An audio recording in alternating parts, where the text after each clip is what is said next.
sitting at the intersection of time, space, reality, and fiction, floats a yellow eye. Always watching, never blinking. His gaze has witnessed all that has happened before, and knows what is yet to come. countless stories of hope, hate, heroics, and heartbreak.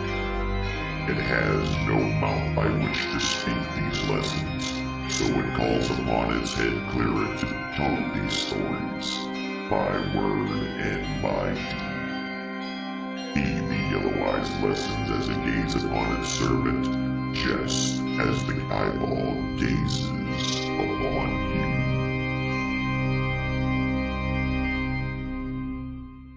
Our story has already begun. Hello, my children, and welcome tonight to Dungeons and Dragons. My name is Alan Yellowhite. I am the High Priest of the Great Yellow Eyeball, and did that just, lose its mind just now? Apparently, yes. Anyway, y'all. Hi. Guys, thank you guys very much for all those hosts. You are all my best friend. You are all my best friends. I appreciate you. But tonight is D&D. As you know, when we left off last time, we were... Well, I wasn't. But the party was making their way down a river, and they made their way to what they thought was a town, but what they had found was nothing but piles of stone, kind of meticulously arranged in various patterns. And that's kind of where we ended it. They had just got done, fighting some dragons and some crocodiles and everything else when they came across this. And here we are, as we are right now. So let's get everybody up on the, so we can all hear everybody.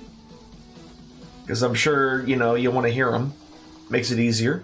Metal plate armor is just... It's like an angry. Oh, yeah?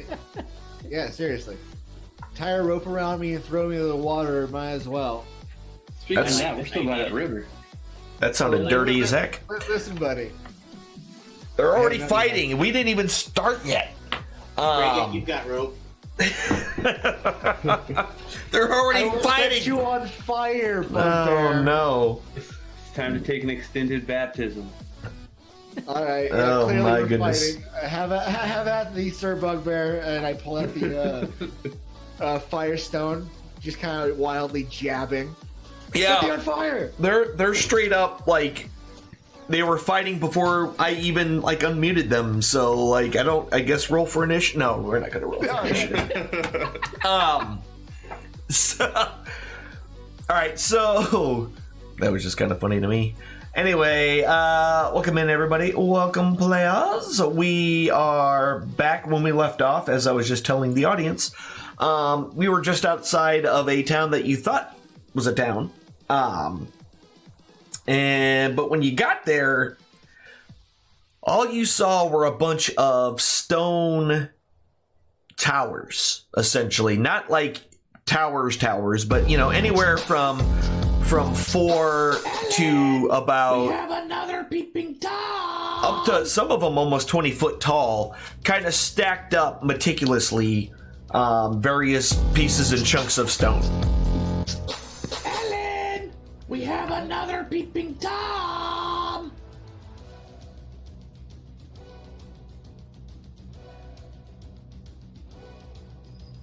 So we arrive in this town, and there's 20-foot high stacked stone? There's stacks. Olbar, but it's not really a town.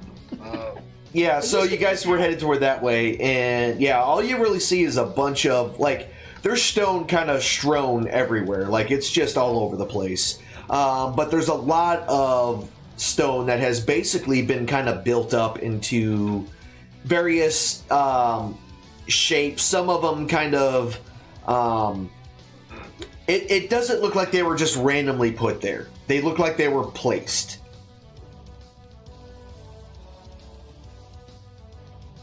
Hey, in the Don't unicorns. you know stuff about rocks? The dwarf does. What? I said, hey, dwarf. Yeah. What do you want to know about these rocks? They're stacked Something stones. more. I don't know stuff about rocks.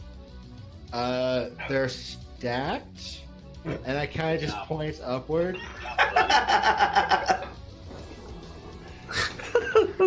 Him is so smart. SMOT. And Okay. What time of day is it? What time of day is it? It was the middle of the day when y'all arrived here. Oh, okay.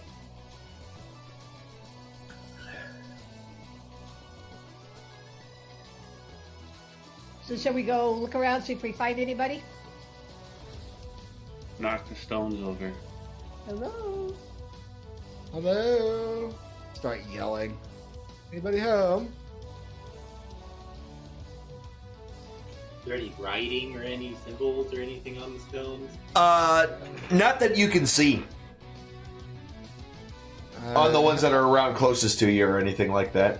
Oh god, yeah. There's the stone cunning, the history intelligence check. So- Clearly I don't know squat. I mean, they're rocks, you know that much, and you know they're stacked, you know that much. That's what you know, Yeah. based on these rocks. And they're big rocks. I'm assuming it's not humans that stack them. They're they're a bunch of random sizes. So, some of them are fairly large, other ones are, about as big as a human head. Some of them are fist size, but they're not.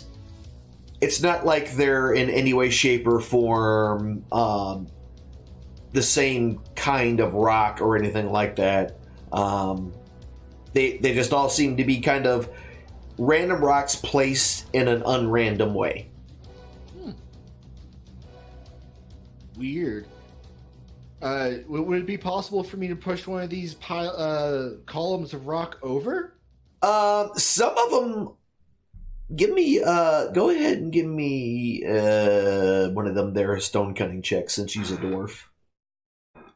Let's try that again. Let's see. I don't even know where the history is. There it is. Dumb dwarf. Right, that's 4, but you get. All right. So there's a couple of them that you can definitely tell are balanced precariously, and with a good enough nudge, it'll probably topple. I go over and give one just a nudge, just one of the precarious looking ones. All right, yeah. So you go over and checking out where the place was, where you think you move a couple of rocks that are easy enough for you to move out of the way. You go to the opposite side and kind of just jam your shoulder up into it in kind of an upward motion. The whole stack kind of tilts a little bit in the direction you hit it, then kind of rocks back towards you a little bit, and then rocks back forward and just falls over, just making this tremendous noise as all these large and small rocks bounce off of each other and thump into the ground. I exclaim, "Woo! Loud noises!" I want to go find another to knock over. This is suddenly entertaining. Okay. While he's walking around trying to knock things over, what's the rest of y'all doing? Stay away from the rocks that he's trying to knock over because I want him to fall on me. That's probably a good call, actually. All right. Why is my wisdom 72? What? I know. I just saw it. Because you're smart. I know. We're just What the crap? The I know, look at Einstein of you. the dwarfs. Did something SMRT. Wow, I think something got messed up somewhere. I know. It just changed too, because it's history intelligence checks. Yeah, I don't know how that was a 74. That doesn't make a lick of sense to me. I think that's an 11 stat. There we go. Yeah, that's I don't know what it was. Well, that's funny. 4. Well, you probably won't fail any of these wisdom checks anymore. Yeah, that's probably a true statement right there. Wow, plus 30. I don't even know what happened there. Whatever. All right. Didn't we have somebody else that had a weird problem? It was Huss that had a weird problem. Mine all my stats got weirded out a while back. Yeah, that's weird. I don't know what happened there. 12. It was a 12. All right. Thank you. According to the last bod. Then that would be what it is. That's kind of funny. All right. I didn't even notice. Like, I wasn't even looking at it. That's one of the downsides when you have, like, you know, the computers, pieces of paper, you know, you have to forcefully erase it, and this computers will just like, oh, let's just change this number. Yup. Anyway, we're good now. I like how you rolled a 50 wisdom check right there. Anyway. He. Smartest creature ever. Wisest. Not smart. Oh. SMRT? Yes. All right, so he's knocking him over. He seems to be having a good time. While he's doing that, you guys kind of notice, you notice that there's some extra thumps that aren't coming from the rocks that he's knocking over. It's kind of a cadence, almost like something's walking.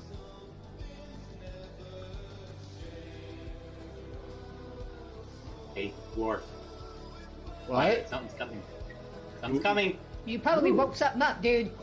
I kind of lean up against the. I put my back up against the stack that I was just approaching. Something's coming, you say? I listen in to see if I can't hear what they're talking about. So. It's not game up. Oh God! For one.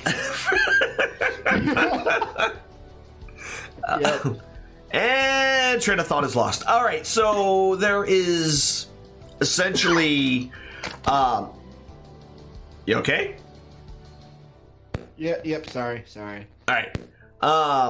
So after a little bit of time, hearing the thumps kind of get closer and closer, you see kind of walking towards you a giant that looks very similar to the giants that you had fought not that more than 2 days ago when you crossed the mountain range.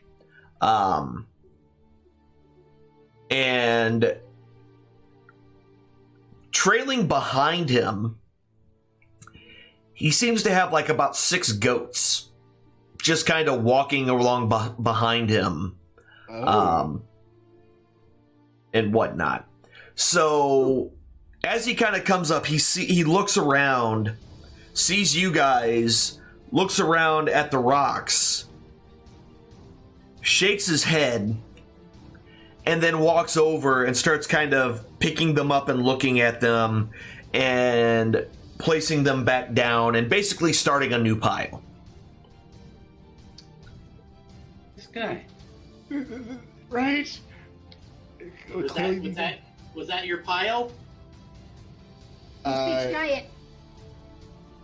I don't care. I'm gonna talk to him anyway. I'm Huss.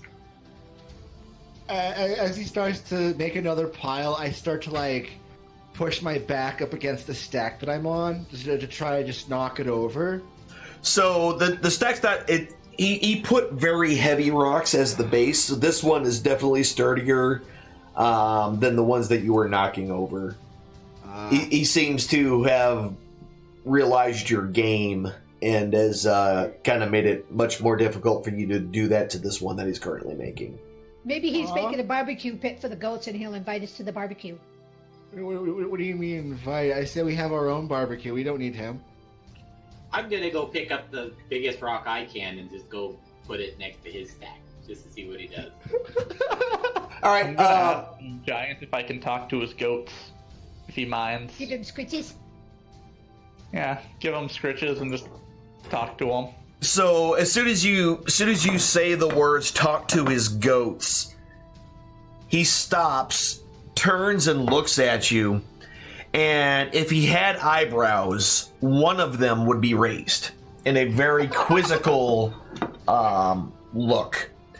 But he just shrugs and then goes back to stacking the rocks. Thanks, you the best. The goat whisperer. Then I cast Speaks with Animals and starts, talking and scritching the goat. Okay. You saying anything in particular to the animals? How they're good boys and girls. Okay. So come closer if they want better scritches. Yeah, they mostly just kind of graze around the grass and stuff that's in the area. Not straying too far from this giant.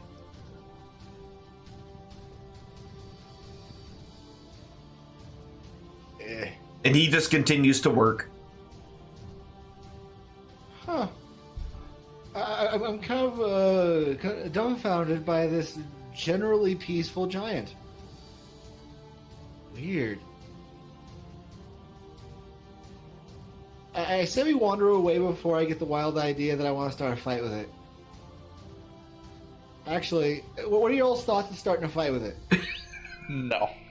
I don't. Cricket, If, Those are build cool. stone stuff. It's fun. he wasn't hostile to us, so I don't see the point of being hostile to him. Fair. So, Alright.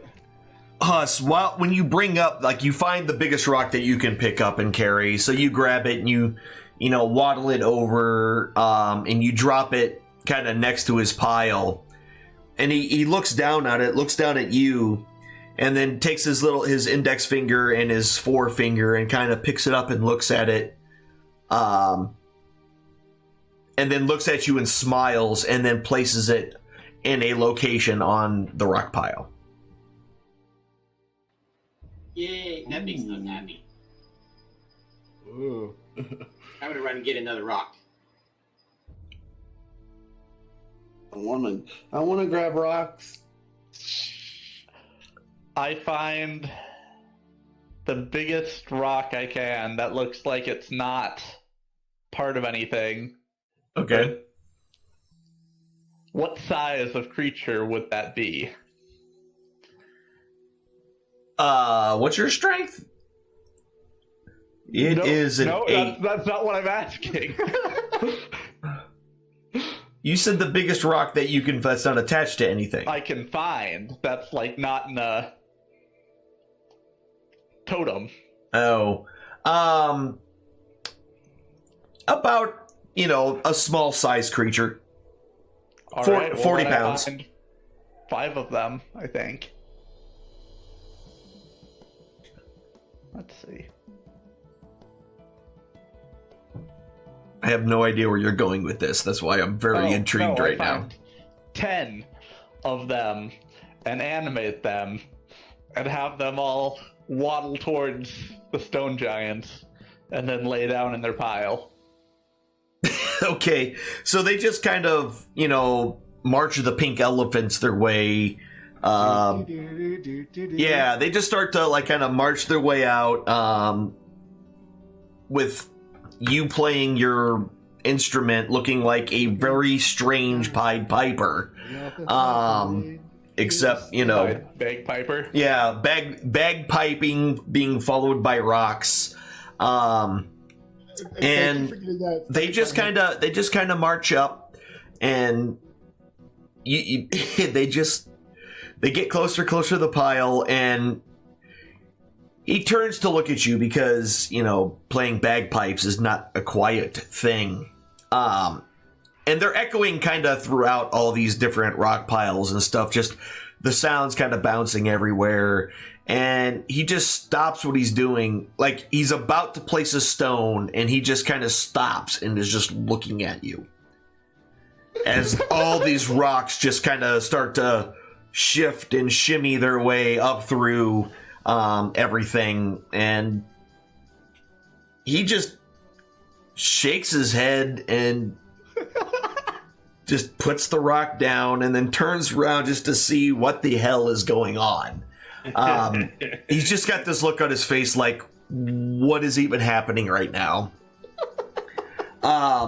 And he watches the rocks kind of go about their business, and what are you doing with them exactly? Just setting them in the pile next to him with all the other ones. Okay. So as the rocks kind of start to try to climb this rock tower, as it starts to shift, because it starts to shift the weight of the tower as they kind of do their thing, and he quickly tries to grab them and keep them from knocking it over. Kind of looks like a cat parent trying to keep their animal from like knocking over something off of a table, just like really quickly trying to take him away, looking very exasperated as this happens, and he like shakes the rock.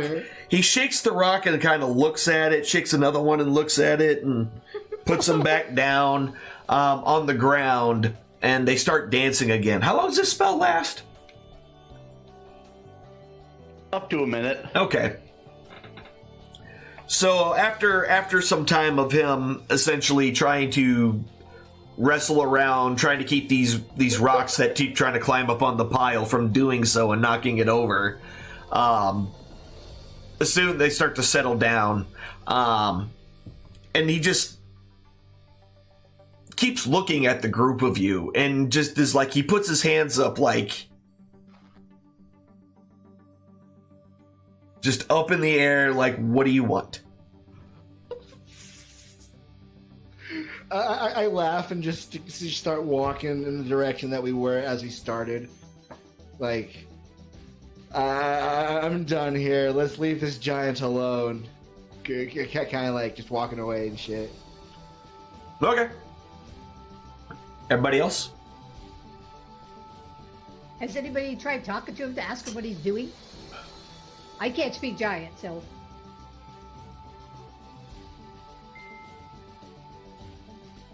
I'm gonna ask him what he's doing and see if he understands me. He kind of he points to the towers. He points to the stones that are on the ground, and then pantomimes his hands like stacking one on top of each other.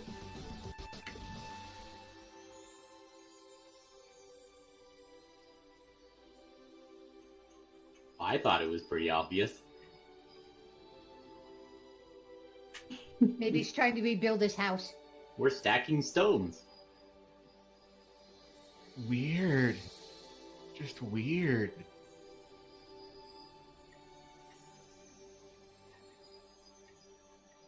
Oh, the quantities Wait, of were we giant. supposed to be doing something else? We're waiting for Skamos' magic rock to vibrate, so we're wandering around until then. I Well, thought he's we were heading to Unicorn Run. Oh, that's right. Oh yeah, unicorns! We need to stop stacking stones and go for unicorns. Right. Yeah. Sorry, giant dude. We have We're- more important things to do. We were heading to Unicorn Run. Sorry, I get distracted easy. Squirrel! Hey, wait. Is there any wood around here? Wait, No, maybe? there actually isn't any. Okay. Hey, Hey, let's this go. was the village you said, right? That was flattened? You thought it was a village. Huh. Maybe there's loot. That's kind of what I'm saying. Let's roll around, kill some shit, grab their loot and assorted items. There could be another holy symbol of Asmodeus. Ooh. I'm with the bugbear. We should wander. We should wander around a little bit more, see if we can't find the village this giant came from. Because if he's a giant and he has goats, he has a village. I still maintain that we need to take over a village just for our own sake. I already have a key. No, that's the point. You have a keep. What does the dwarf have? The dwarf wants a village. I have a dog somewhere. Yeah, that's true. I gotta find Frankie. I missed the puppy dog. And a flying cat. Ooh. Right? Damn it, screw this place. We gotta go find my animals. Freaking dragon-owned airship. The To last the time river! was that out to sea. Yes, there's rivers to swim in. Talk me into it. I'm ready to go to the river. Okay, let's do it. All right, so where y'all headed? Whoa. Heading down the road towards Loudwater, probably. Go into the I river. rode Shumei down the river. Down the river. All right, so you're just gonna follow the river down then. Yeah. All right. I wanna float down the river again. Okay. Y'all float down the river. The next couple of nights pretty much go by without a hitch, and about halfway through the third day, you start to come up upon the city of Loudwater. Now, sorry? So does that give us a long rest? Yep, that's what I'm doing right now. Okay. I've been healed. Indeed. Alright, so... Why is this not... Hold on. Sorry, I had to move something that was not in the way. So, basically, at this point, you make your way down. And you start to, as you move down the river, and like I said, about halfway through the day, you find yourselves kind of coming up on a city. Now, this city itself, it seems pretty busy. It basically kind of straddles the river. There's two different sides of it. It's going on both sides of the river, and you can kind of see the river widening as you kind of get closer to this city. And you can actually see a few, not like a huge ship seafaring dock would be, but a still pretty impressive dock system here on the river. Now, the city itself, you can kind of see some of the stuff you can see as you kind of come up on it. There is a big stone bridge that you can see basically going across, and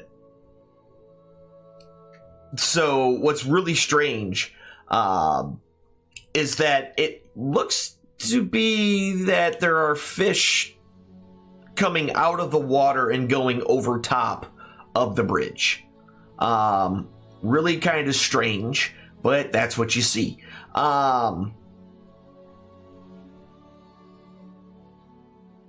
And so there's that, but otherwise it just kind of looks like your standard river town, maybe a little bit bigger. But what you do kind of notice is that there are like vines and flowers all over the walls.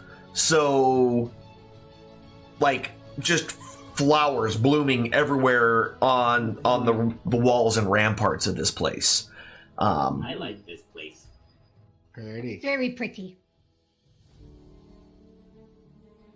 It's got flying fish. Yeah.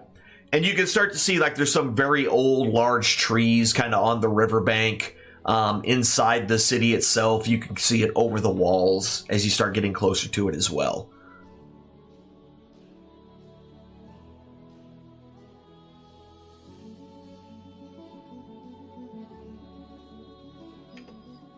Amos, we can go give those flying fish stitches as they fly out.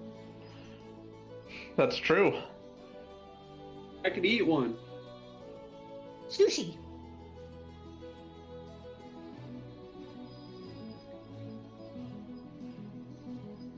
Not approved.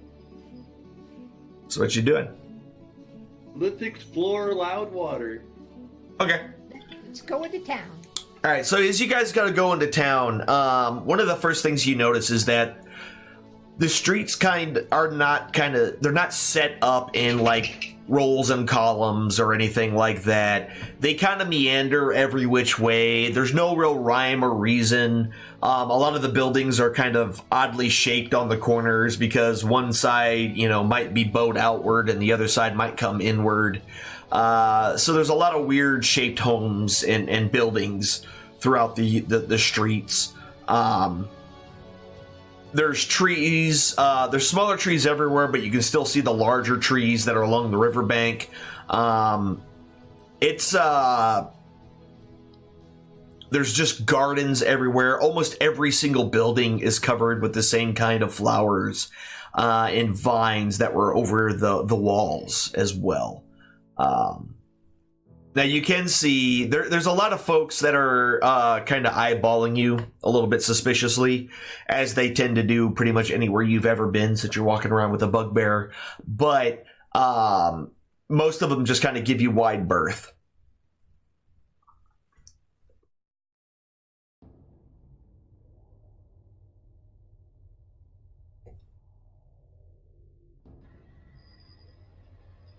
Do they have stores? Yeah, I mean, there's places to shop, yes. Ooh. I need to see a tailor. What do you need to see a tailor for, Turtle? Curious. Did you rip a hole in your trousers? I don't wear clothes. Turtle. What do you need to see? I don't get it. Why? Maybe he wants a jaunty hat. Oh, He wants a tuxedo, custom made. Ooh. It'd be sharp for sure, I'm sure. Yeah, after a little bit of time, you're able to find a tailor. Okay. Ooh, think you can make my cape look nice? New loincloth? Oh, I got a big cape from that one giant, remember? Oh, that's right. That's right. So welcome in, welcome in. What can I do for you?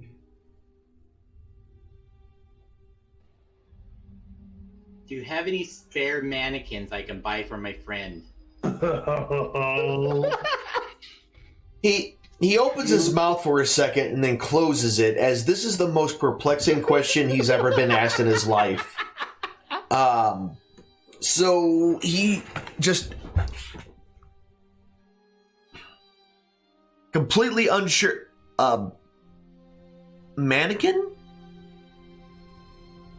I'm sorry, the only ones we have is no.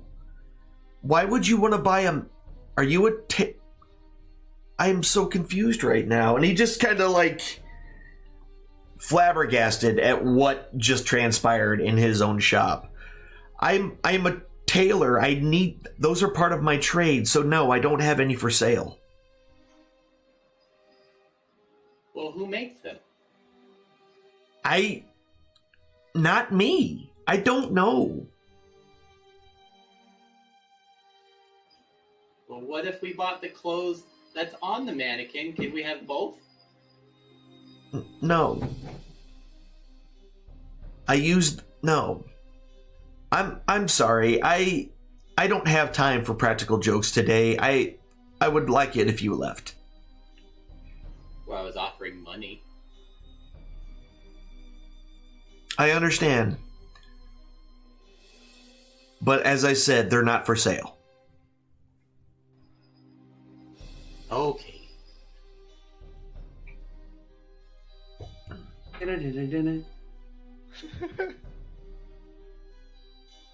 I'm going to go find the closest inn. Okay. Ooh. Take me with you. And when I get in there, I'm going to get a drink. Okay. And then I'm going to pull out my puppet and do a puppet show. Okay. Because I'm drunk. Because I'm drunk. One of the first things that you notice is that they are charging an amazing amount of money, like a very much higher, a very high price for like the regular like ales. I'm going to ask if I could get a discount if I put on a puppet show for everybody. No, that's just not that's not what we do here. Yeah, so they're charging almost 2 silver for a mug of ale. Ah, These guys. that's fine. When we get back to our airship, though. Seriously. I mean, in most other places, you can probably get a gallon for that same price. That's okay, I don't care. Listen. I'll buy one for me and one for the dwarf. Okay. I'll take a free drink. Thank you. So that'd be 4 silver. Yes. Why is it so expensive here? And you've kind of noticed as you're walking around hearing people hawking their wares that almost everything here seems expensive. Huh. I'm gonna talk to the innkeeper and ask him why his price is so high. Well, Are you having some hard times? no. It's the way it is around here, you know. Plus, with all the new, with all the refugees from the surrounding towns, well, supplies are getting a little scarce. Is that why I couldn't buy a mannequin? And What? I don't know. The innkeeper kind of looks at you, and I don't know. So Well, that does make sense. So what now about these refugees? What's making refugees? The surrounding towns, both Orbar and Lork, have been completely flattened by giants. Some stone giants up in Dreadclef. Olbar wasn't completely flattened. Some stone giant was building rock towers on it, so it has that going for it. Which is Not nice. completely flat anymore. Well, you know. I see, but still, no one can live there anymore. Didn't we come through? That's probably true. Goats have it pretty good, though. Yeah, they seem alright. Heck, the giant even seemed alright. We took down some of the stone giants. It's true. They got feisty with us, and The ones that were closer to that other place. we came over. We were at Deadstone Cliff not too long ago, actually. No, we were close to it. We never. Oh, that's right. went there. Yeah, dodged Kind of went it. over and like around it. Yeah, you came down the mountains by the river south of it, and then followed the river downriver towards Orbar. So essentially, you walked across.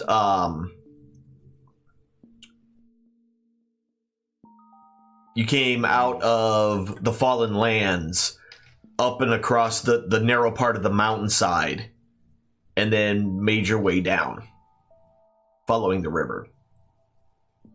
And yes, you did run into some stone giants while you were out there. They had unicorns. Liar. No, you were heading No, towards they- the unicorns. We checked their bag and everything. You took all their stuff and there was not one single unicorn. It's still mad. Wait a minute. There's a giant lord at Deadstone Cliff, everybody. Now that I'm reading my notes. One of the items that we were sent to find from Harshnag, I very much suspect we should go back to Deadstone and massacre whatever's there. Or at least... Yeah, we need to find that giant. We're close. My notes have something to do with that town. Works for me. I'm always up for going back and getting some more goat scritches. Heck yeah. Freaking dodging towns and such. I would never dodge a town. Yeah, let's go back to Deadstone and see what's up with that place. Deadstone moved out of the way from me. Yeah. Again, as far as I'm concerned, we got time to kill, so even if we're circling the place, just kind of hitting towns, investigating shizzle and all that. But that's we'll be right. backwards. Yeah, we're supposed to be going to Unicorn Run. How about this? Let's hit Unicorn Run the river from the start of Dumler Valley. How do you pronounce that? Wow. That was close enough. Yeah, right. Let's start the bottom of the trees and follow the river north. Thoughts? Or can we just cut through the forest? I don't know if we should cut through the forest. I don't know. That. It okay sounds like a for good it. time to me. Probably find some elves. I mean, not that we need to find elves or nothing, but they seem like an ornery bunch. I say we head just straight west. A little northwest, actually. Thoughts? Should we? What time of day is it? Should we spend the night here before we go? on? After the walking it down, you got there, just a little bit before high sun, and it started to kind of. So it's about mid-afternoon, 2 to 3. Indeed. We should probably spend the night here then. And then head out in the morning. Yeah, probably be prudent that way.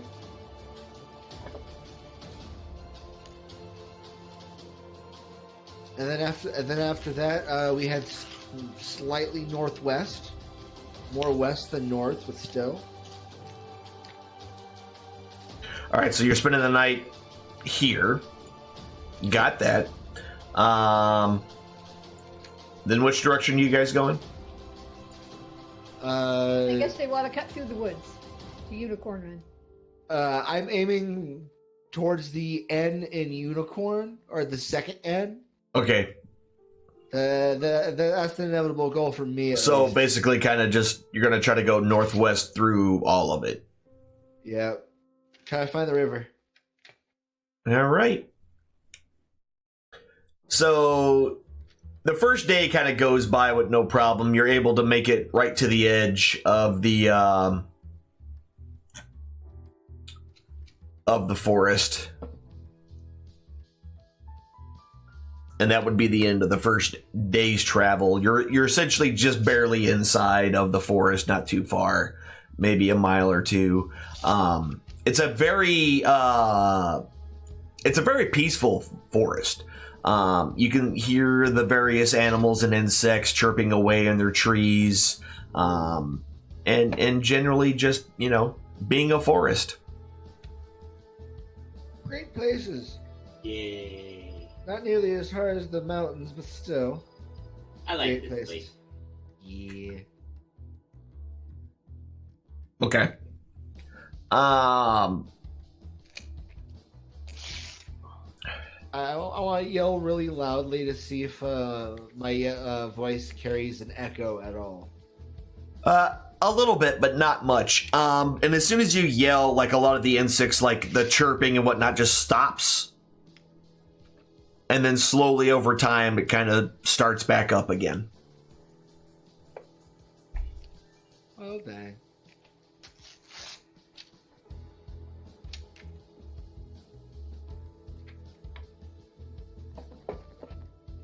Man, I wish mending worked on lips. You wish what? Did you say lips? Yes. Okay. Can't matrix me, buddy. Trying to. I mean, no. Listen, you too, buddy. Fucking plotting against the dwarf. What did I ever do to all of y'all? Wait, there's a short and long list shit. What have I done to you lately? You should just shut up now before I get set on fire. So you guys doing your normal sleep schedules and all that stuff before we go too much further into this? The same old, same old? Yep. All right. So your normal sleeping things and everything. The first night in the forest goes by with no problem. As you're kind of moving through on to the next day, you start to hear some kind of guttural yelling. And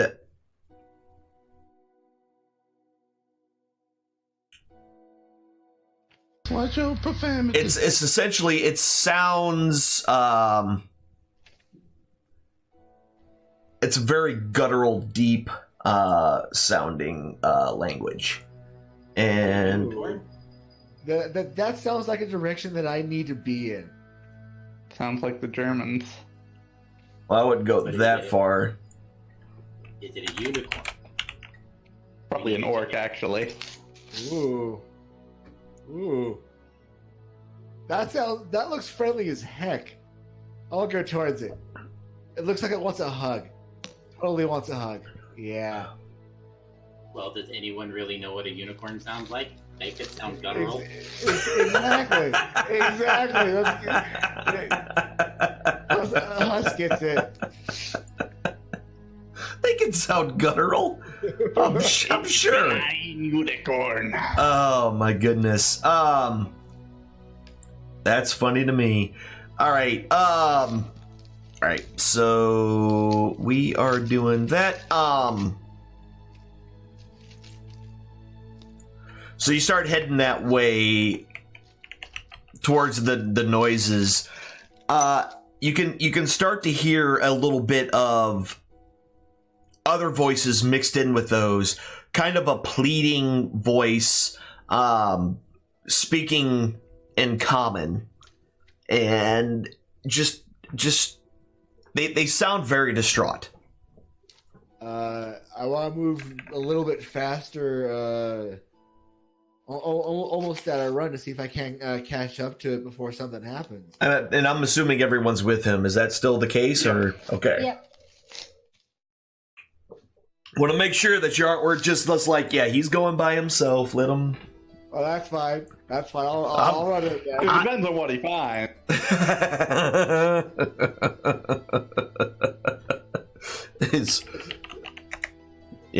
Last time. I've got enough. I have enough health this time, so have at thee, gentlemen.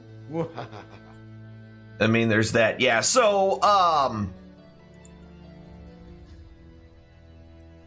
as you get closer, what you see,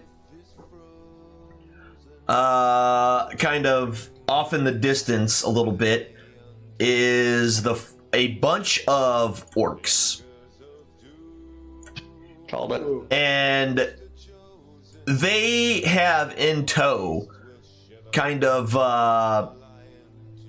really, and it's a pretty big band of orcs. It's not like one or two. There is far more than 10 from your estimation. And they're kind of walking along. Their weapons are drawn, and they seem to have a few halflings in tow with them. They're all pretty much just... Whoops, did that... And... Yeah, they're being drug along. And... Sorry, I'm working on building the thing here. Yeah, so they're basically kind of being drug along, and a couple of them, there looks to be 3. And there looks to be a male kind of doing some of the talking, but there is a girl and a female and a woman, a female adult halfling as well, kind of being drug along with these guys, and they are. Hey, Alan. Yes. Can I use know your enemy upon these orcs? I'm interested in knowing 2 things. Okay. I want to know if their hit points and armor class are equal, superior, or inferior to mine. So hit points are inferior.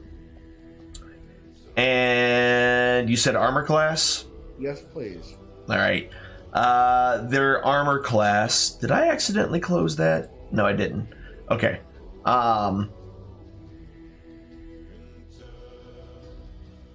Anyway, the armor class of these guys is also worse. They're all wearing hide armor. But they are definitely they seem to be. I don't want to necessarily say spooked, but they are definitely not. I want to follow them. Happy. They're just looking around the forest pretty much everywhere. And eventually you kind of here, let me put you guys. They stop for a second and they all kind of, the ones on the outside kind of are paying attention. But the rest of them are pretty much just kind of poking at the halflings and laughing every time that they scream, especially the females. Every time they scream, they seem to think it's really, really funny how upset they are about it. And as you guys move your way forward, you eventually you can see them out there. Who am I missing here? Gregic is there. Skamos is not there. We still need to rescue those halflings. And Oh yeah, I'm kind of fond of halflings after our little halfling friend. little halfling friend. Your naked halfling friend? Yeah. Yes, I like him. Oh yeah, we need to smash their face so hard. So yeah, there's just a bunch of them, and they're all surrounding the halflings in the middle, and kind of laughing while the other ones are kind of keeping watch around the area. Whoops. So, Skamos, I have a really dumb idea, and you get to do a really fun thing. Thoughts? You know how Maybe. I was saying I'm fire resistant, relatively speaking, or have a really high resist chance. Yeah.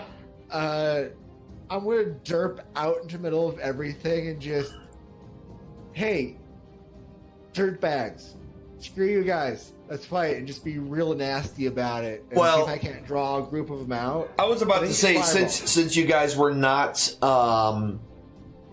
being quiet or trying to be stealthy as you moved your way up here, They probably know we're there. they do notice you, and one does yell out a warning cry. So I need everybody to go ahead and roll initiative right now. Initiative. Smash face. Right now. There we are. We got a few more. Get you guys with your advantages on initiatives and stuff. Wow, you both actually got the same score. That's interesting. All right. So, Gregic, you are indeed first.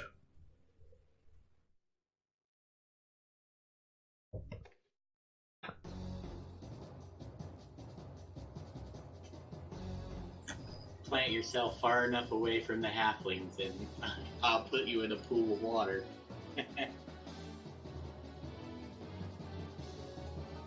Of course, if we start attacking them, they could turn around and kill the halflings.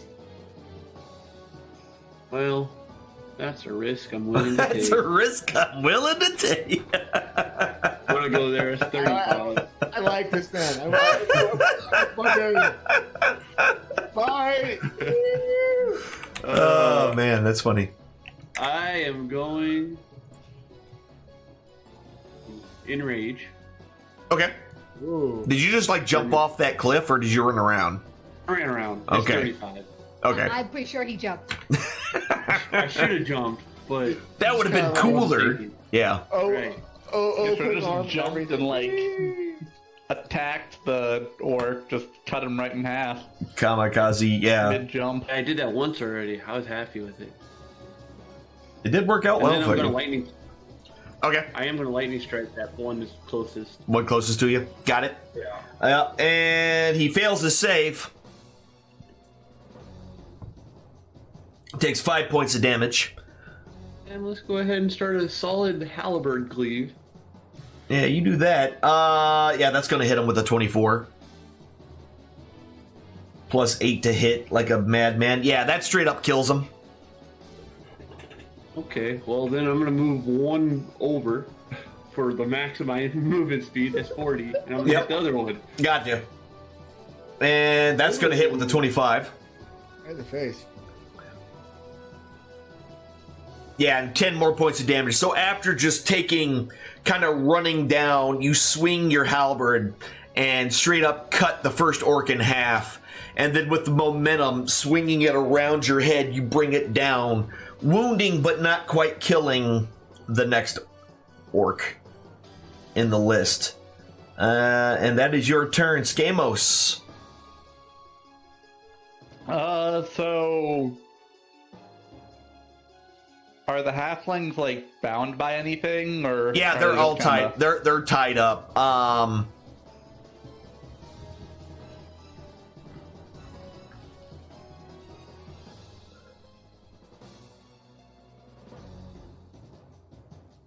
So what would happen if I animated Animated the what? the rope that was tying them together? Could I like Can you force them to run? Just have the rope drag them around? You know, that is a great question. Can you link that one in the chat for me, please, so I can look at that real quick? Objects come to life if you can choose up to 10 magical objects within range that are not being worn or carried. Okay, yeah, so they can't be being worn or carried, and technically being tied up, you're wearing them. That makes sense. Yep.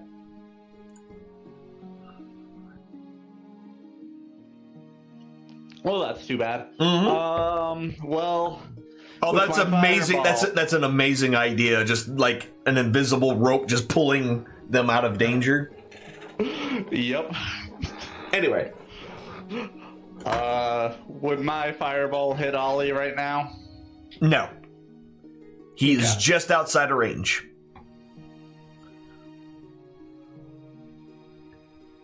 Well, Ollie Oxenfree then. Indeed. Ooh. Right. We got a couple of successes and a whole lot of failures for a whole lot of explosive dead orcs. 1, 2, 3, 4 orcs are completely killed. 3 orcs, the 3 that made their saving throw. All right. Well, wait. 6 more points of damage to each one of those, eh? What is that? Number 5. Number 5 is dead. Number 5. Actually, they're all dead.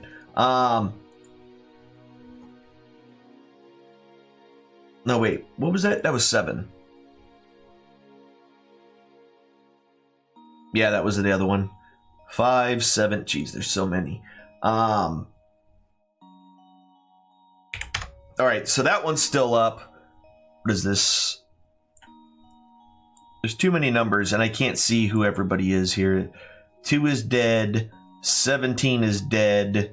Which number are you? Yours. That's 7. Okay, yeah. So 7's still alive. And 5 is still alive. 2 is dead. Yeah. All right. We're good now. They're very singed. I wanna make this very clear. They barely lived, and that's all I got to say about that. And then number 15. So your fireball goes through and totally just demolishes all these dudes. Singed to a crisp. Their last words are screaming in agony. So, I'm Andrea. 5, 10, 15, 20, 25, 30, 35, 40, 45, 50, right? Is my movement? You can do a total of 60. Well, I'll go 50, and then All right. do you guys want plus to hit or plus to attack? Attack, please. Okay, I'm going to cast Crusader's Mantle. And that's a bonus action spell? is an action, yeah. So that would be my only action I could take. Since you move 50 feet, that's... I can't do an action? No, because 30 is your movement speed, so you would have to use your action in order... Yeah, you can go there and do it, So yeah. I'll go 30 and then cast it. Okay, perfect. But I don't actually cast it until we actually hit, right? Yeah, it'll go on them, and it's As within... everybody hits. Yeah, within They have 30 to be feet of within you. 30. Yeah. Okay. Yep, that is correct. And Okay. then I'm going to tell my shield to protect me, and then I'll wait for my next turn. Oh, all right. All right. So this guy's gonna come straight into you.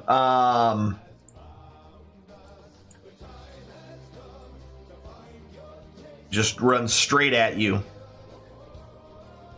and takes a swing. I almost swung at the wrong one, and it's going to hit you with a 17 for 5 points of damage that you resist down to 2.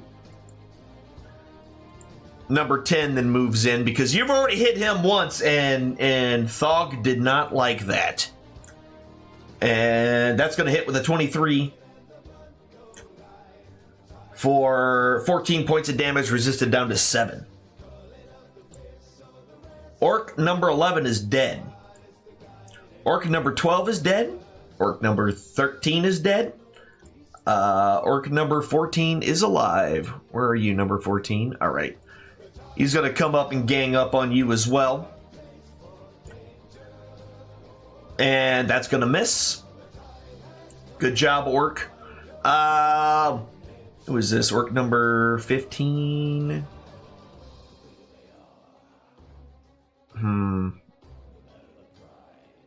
Hey, where'd he go? There he is. All right. 5, 10, 15, 20, 25, 30, and then... Yep, perfect. And then he can attack. Crazy aggressive dude, which will hit you again, Gregic, for another 12 points of damage, which is down to 6. The more the merrier. They're ganging up on you, Gregic. Yeah, they are. And then number 16, final mild inconvenience. This is, yeah. 21 is also another hit for another 6 points of damage, reduced down to 3. All right, Orc number 17 is dead. Orc number 18 is going to run straight at you, Amandrea. Bring it on, buddy. And will critically hit you. Ow. Ooh. Whoopsie. For 15 points of damage. Ow. And then Orc number 2 is dead. Orc number a tree will run over. Also attacking. And that's be a 19, which will hit. For another 14 points of damage. And number 4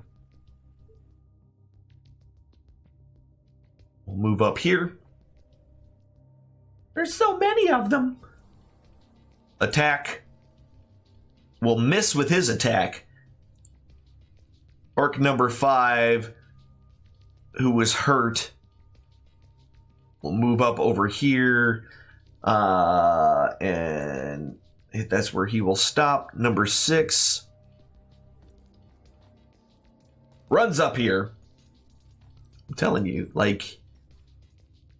And he will miss with an 18. That was a close one. Number 7 will also head over here because the grass and stuff is on fire and he doesn't really want to be in that area anymore. And number 8, last but not least, will go...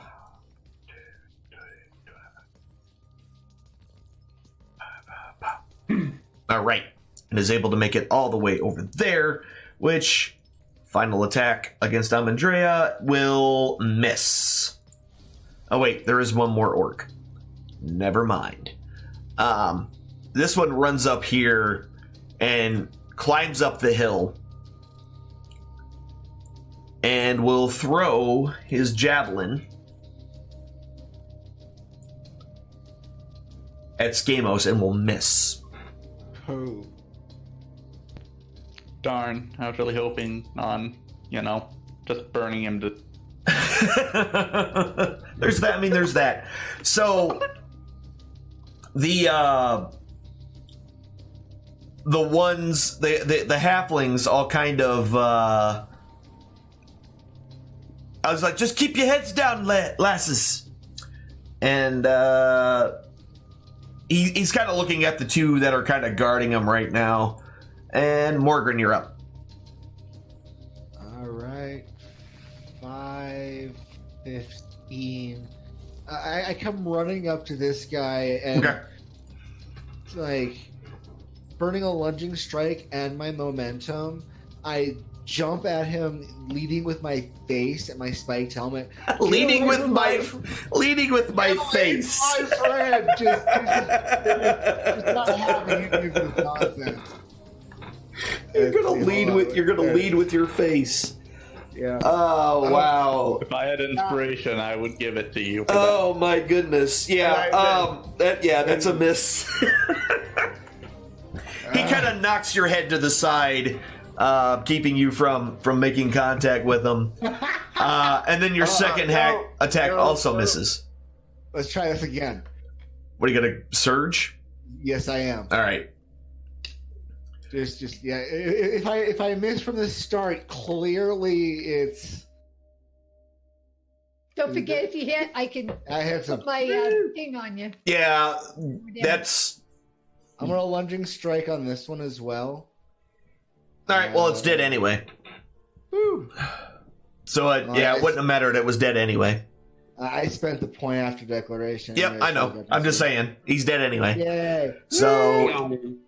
I mean, it took you 4 attacks, but you killed it. That's good. I know, it's horrible.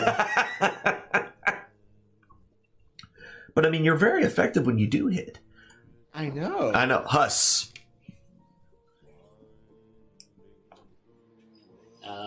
Maelstrom. Okay. Wow. Right there in the middle, eh? Of everybody. Yeah, you have at me. Do it. Do it. I want it. That was a little unnerving, but okay. So it's a DC 16, right? For them to stay out, or how does this work? I forget Maelstrom. So as soon as they start their turn in this area, it's now difficult terrain. That's right. It's all difficult terrain, and they can possibly get sucked into the middle if they fail their save. If they fail their strength saving throw, they take 66 bludgeoning damage, and they're moved 10 feet towards the middle. Yep, that's right. All right. Well, the halflings suddenly, as a giant whirlpool appears out of nowhere, right next to them, just kind of scream and cower. And Greg. Wait, I gotta do my. He started his turn. Let me do a saving throw. See if he gets knocked off of his feet. He succeeds in his save, which he should, being a strength saving throw. So he's good. Alright, so I'm gonna cast my lightning strike on 15. Okay. And he'll make his saving throw. And take 1 point of damage. I guess I'll just, do it the old-fashioned way. Finish him off with the weapon. The first attack's going to miss. I mean, this is the one that'll get him. I got you. That one's going to hit. Okay, I was going to say, don't tell me that one's going to miss too, because that'll be hilarious. Yeah, and with that, your halberd definitely disembowels him. And I'll just kind of relax right here. Yeah, just hang out. Skamos. I'll yell, "I'll save you, my ladies! Don't you worry!" And then I'll cast Eldritch Blast on... I'll hit I'll hit 5. Okay. That's going to hit with a 17.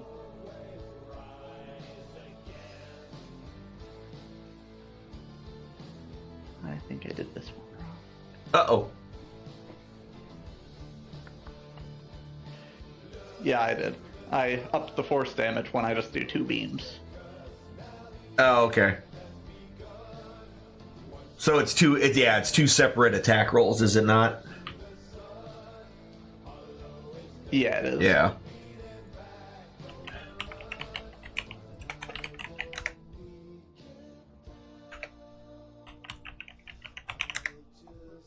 There it is. Yep. Eldritch Blast. 2 beams at 5th level. Yeah. So it's still 1d10 force damage. Yep. And that kills him. That kills the first one, and then attacking the second one will also hit for 3 points of damage and kills that one. So your 2 big rays, your blast comes out of your hand and strikes each one of them around them, sending them collapsing against the ground. Those are my only big beams. Yay! So so you have a single hit spell that does more damage, and now you have another spell that has multiple hits. Mm-hmm. Neat. All right. Yep, that's my turn. I'm not moving into the maelstrom. Oh, that's probably a good idea. I'm glad you thought of that, because I wouldn't have. Andrea, you're up. Oh, it's your turn, so let's see if she gets pulled into the... Maelstrom. Oh, yeah, nope, she's good. That's a 20. She's good to go. Nope, the first attack's going to miss. And the second attack will miss. Oh, man. Wow. Okay. Didn't know that was going to happen. All right, orc number Own, who's going to make his saving throw. We'll go ahead and attack and hit and do 7 points of damage resisted down to 3 to Gregic. Number 10. Waiting for the roll. Maelstrom. Oh, yeah, he fails that save. And, yeah. Okay. Just straight up dies from the bludgeoning effects of the maelstrom. And orc number 14 will succeed in his saving throw. Oops, I opened the wrong window there. Oops, I should have attacked with 14, shouldn't I? I should do that. Too late. Nuh-uh. Nope. 10 points resisted down to 5. Okay, Yeah, now orc number 15. He's dead. He Oh yeah, 15's dead. that 15's would dead. sweet. Okay. Well, now his dead body took a lot more damage, so he's even Now more he's a dead. zombie. Yeah. Number 16. He's gonna fail. He's dead. Yeah. Yes, he is definitely dying. And he gets pulled into the middle. Just these bodies are just flying across the thing now. You should have grabbed one, Greg, and just spun him around. Started Whipped using them as... everything. Start hitting them with other ones. Improvised weapon. Fighting another fool with another fool. That's right. Number 18. He'll make that saving throw. Yay! I get to actually attack with this one. On Amandrea, he will miss. Orc number 3. As this torrent of water splashes around and kills that one. Okay. It's from me saving the half-life. I mean, Ooh, he lived. Yeah, surprisingly, but he still gets pulled. All right. And he can't do anything other than stand up. If they And get pulled, do they get an opportunity attack against them? I do not believe so because it's forced movement. Okay. All right, I was gonna ask that same thing when these guys get pulled. I was gonna, hey, opportunity attack. Yeah, it's forced movement, so no opportunity attack. Otherwise, you'd be able to like push someone and then instantly get an opportunity attack against them. That'd be hilarious. Yeah, Smart. that would be smart. I mean, it would be smart, but it would be terrible because then the same thing could happen to you. Just saying. All right, that was 4. 4 is I've got dead. pythons. That's cool. Number 5 is dead. Number 6 is alive. Not for long. He fails that one. Yeah, not for long. They are all failing their saving throws like crazy. Yep. Orc number 6 is dead. Number 7 is dead. Number 8 is dead. Number 9, the guy who's up on the hill. Let's see if he gets pulled down. Yep, he fails his saving throw and gets yanked off of the cliff into the middle, lands on top of this guy, and he takes another, 1d6 bludgeoning damage from hitting the ground because I can just make that happen. All right, yep, he's dead. He's real dead His now. name's Simba. Yeah, After no. getting yeeted off that cliff. He definitely got yeeted off that cliff. All right, the halflings just keep your head down, girls. Margaret. 5 and Nope. Before that happens, you're standing in some water, buddy. oh, that's right. Saving throw. Boom. Yeah. I mean, that'll work too. That'll work too. It's the same roll. Woo! I could probably get rid of some of these dead ones, couldn't I? Just make life a little bit easier to see what's going on here. You guys are welcome. Finish the rest off. You're I mean, clearly having none of this guy's nonsense. yeah, that was a crit. That was definitely a critical hit. I'm here to avenge you. For 21 points of damage. Yep, dead. Using my last bit of movement, I step up to this dude. Take your last swing and another crit.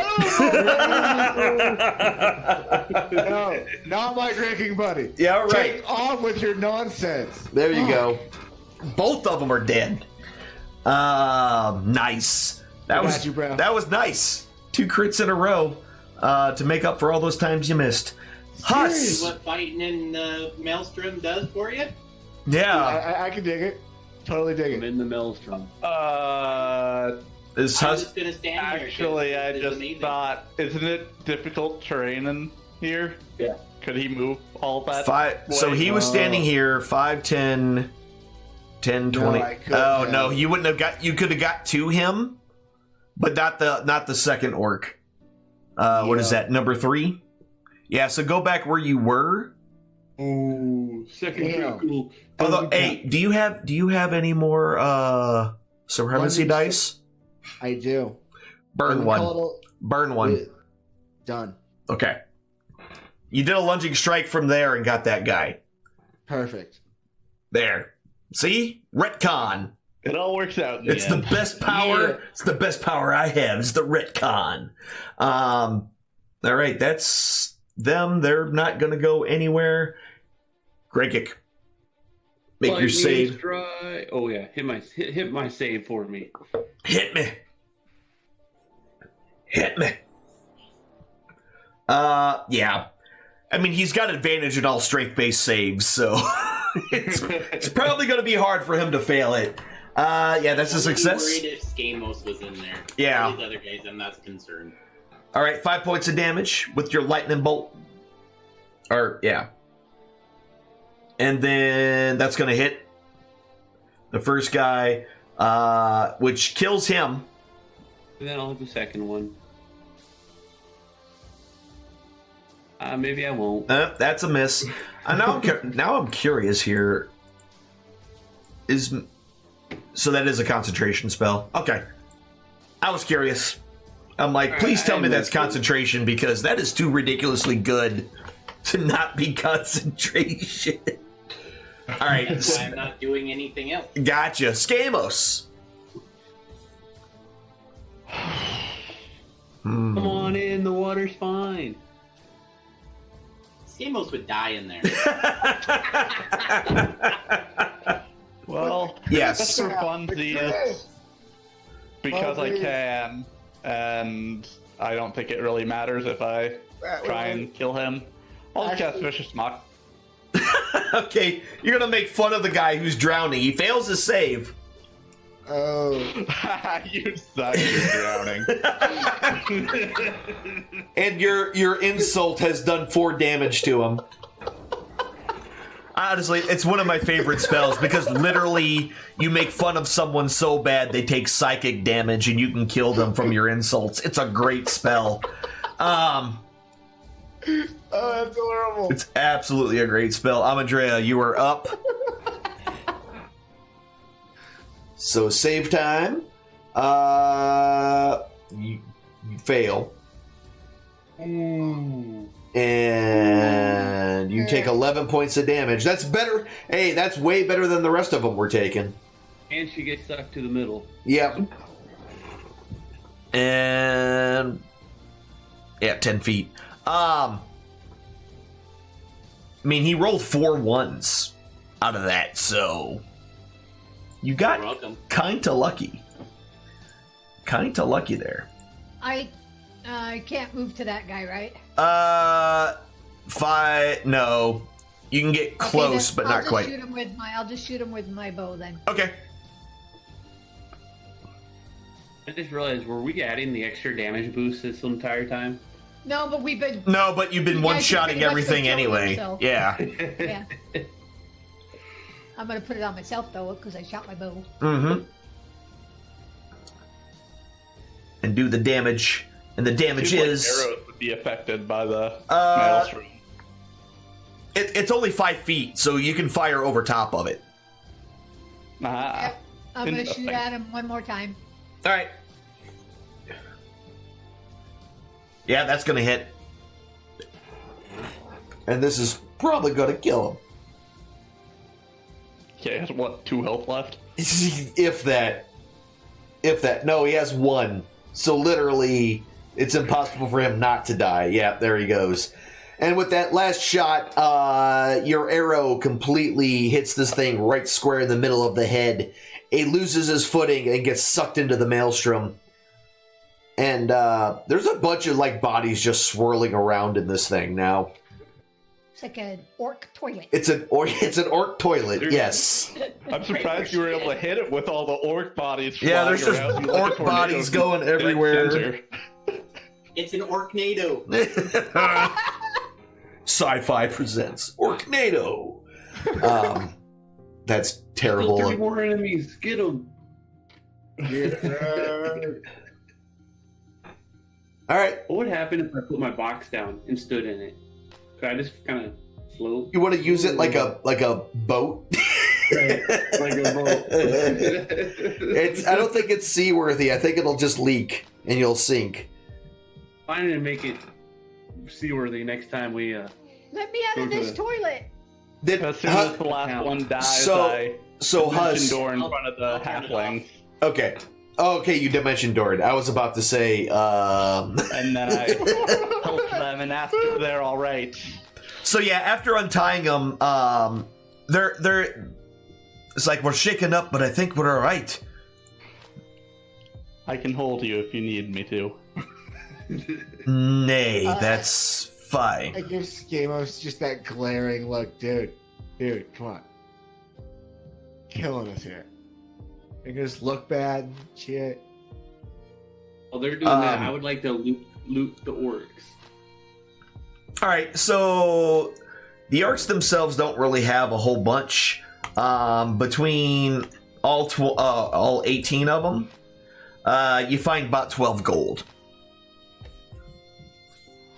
Go ahead, Morgan. Okay, perfect. And then I've been out of booze and money. I have. Thank you. so he's like, yeah, these brutes, they set fire to my farm, broke my favorite walking stick, and then took us captive. I don't know what their intentions were, probably to eat us. But I would be greatly appreciated if you would take us back to our farm. Where's your farm? And he kind of points in an easterly basic direction. It's like, it's back that way. I can show you. With escorting them if you guys want to. What will you give us in return? He kind of looks at you and cocks his eyes like, I figure a bugbear would be more into the payment than the goodness of his heart, but it will be worth your while. They have plenty of burnt wood for you. Deal. We'd be satisfied with a place to take a long rest and maybe some food. A pitchfork. I mean...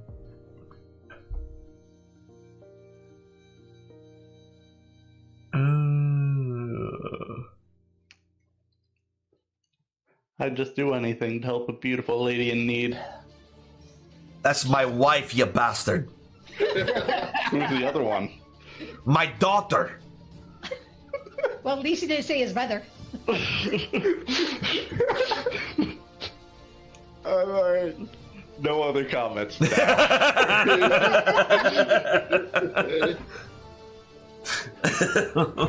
I'll save those for a more private time. Yeah. Oops. Whoops, I said that out loud.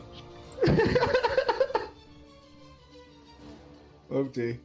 All right, cool. So, after a little bit of time, there's not too much issues, but you can start to smell like the unmistakable scent of burning wood as you kind of move closer, and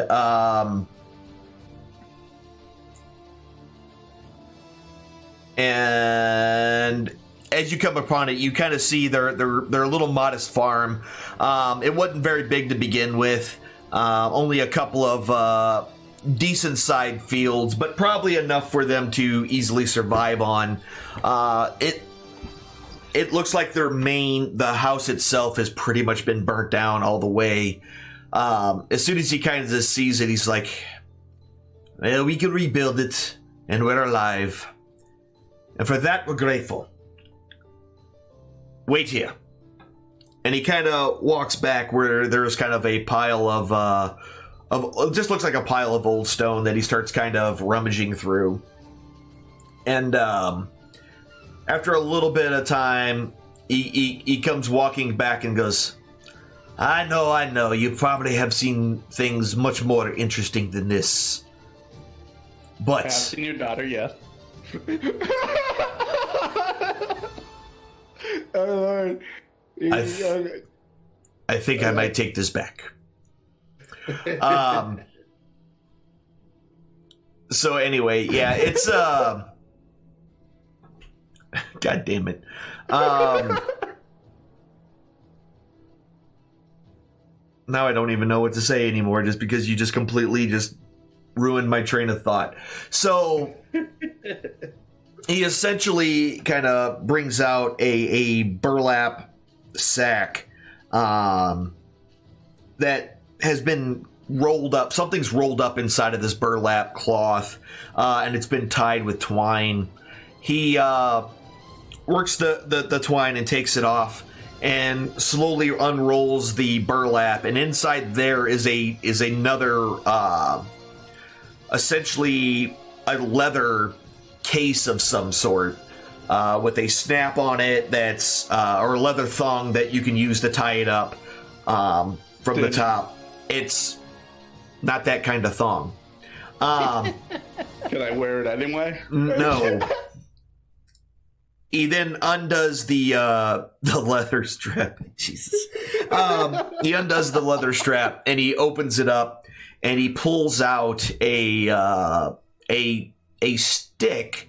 But this itself is very ornate. It's a metal, kind of an off-colored silver, strange kind of metal that you haven't really seen before. And sticking out of the very tip of it is a small gem of blue flame. And he's like, this is all you really have of value. It belonged to me grandpappy. And I don't have a use for it, so here. You said they broke your walking stick. My stick, yes. Is it around here? Did they burn it or anything? Or did they break it in half? They broke it in half. And I have no idea where it is. It could be in the blasted, smoldering ruins of my house. Well, if you want, we can look for it, and I can mend it for you. Ollie, it looks like you have a little rebuilding you need to do. So I would like to help you out, and I'm going to give you 9 gold to help you get materials to rebuild your house. Lass, I cannot take this. I insist. It would be my pleasure to help you rebuild. We have been through many adventures, and we've seen many places ruined, and it's not nice to lose what is yours, and I would like to really help. You can kind of see his eyes, they well up a little bit with tears. He's trying not to cry, and he's like, I cannot thank you enough. You saved us, and then you've taken a great burden off of my shoulders. It's the least that I could do. All right, so... And he's like, all I know about this thing is... You point it... and you say zap. That's what my grandpappy told me, but I've been too afraid to try it. Lightning! I want to try it. Give it to us. Ow, give it to the bugbear! I want a lightning stick. I'm jealous of the bugbear. I mean, it said it had a flaming gem at the top, so... Blue flaming lightning. Blue flaming lightning, alright? It looks... Dwarf gear. Dwarf gear. I'll roll you for it. Wow. Seriously, how much gear does It looks a whole lot like that.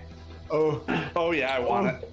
Yeah, exactly. That's one pretty stout. I'll fight you for it. I'll fight you for it. Highest roller. Highest roller gets it. D20s. Not mine.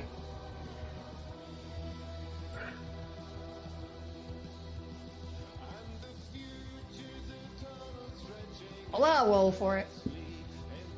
Everybody's rolling. Suddenly turned into World of Warcraft where everyone's rolling for gear. Hush, you can do it. Roll a 20. Don't do it, Huss. Don't do it. I'm still good so far. Yes!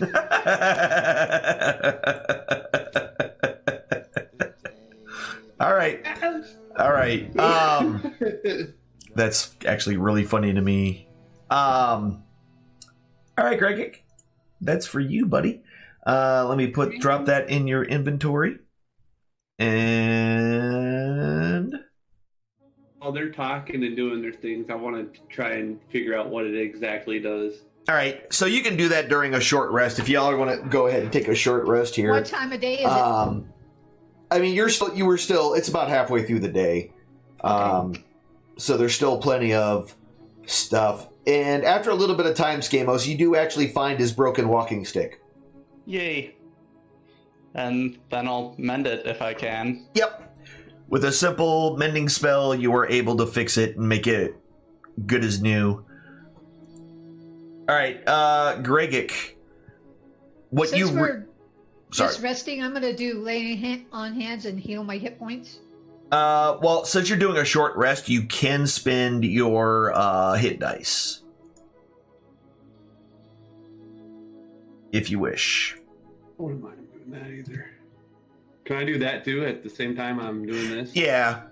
You can do all that, because you're just trying to... You're kind of fiddling with it and trying to figure it out. And learn all those things.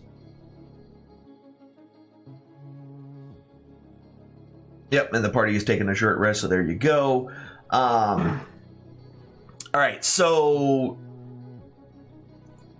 that wand, after playing with it and kind of doing the stuff that was identified to you, you realize that this thing shoots magic missiles. Essentially, you can use it as an action to use one charge to cast magic missile at a level 1 spell. And if you do 2 charges, 3 charges, 4 charges, it just increases the level as if you were casting it higher. So essentially, there's the magic missile spell. Is it not? Why is it not linking it? There we go. So you can either like pull that to your bar, but essentially at casting it at first level creates 3 darts that will target unerringly and hit someone for 1d4 plus 1 damage. You can have all 3 of them hit one target or 3 different targets. And there you go. That's what it does. And it regenerates 1d6 plus 1 charges at the beginning of every day. If you use up every single charge, there is a chance that it will break. What's the max amount of charges it can have? 7. Ooh, so you could cast a 7th level magic missile spell. Yep. Which would, give you the chance of breaking it, but essentially that casting it as a level 7 would 3 plus 6. Yeah, you would have 9 missiles. Wow. Each one would do 1d4 plus 1? Yes. Unerring damage, so there's no attack roll or anything. It just hits. That's a pretty good spell. Alright. It's been around forever. I'll just leave it to Huss or Skamos can have it, though, because I'm going to do most of my fighting in the front anyways. Yeah, gotcha. Probably be better for Huss, since I have all my long-range cantrips. All right, to Huss it goes then. I was hoping to be a little close range. Something a little more in your face exploding.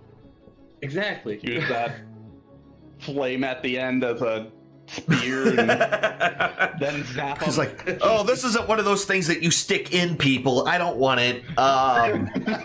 This is one of those things that you shoot from far away. I don't like those things. I like the stabby things.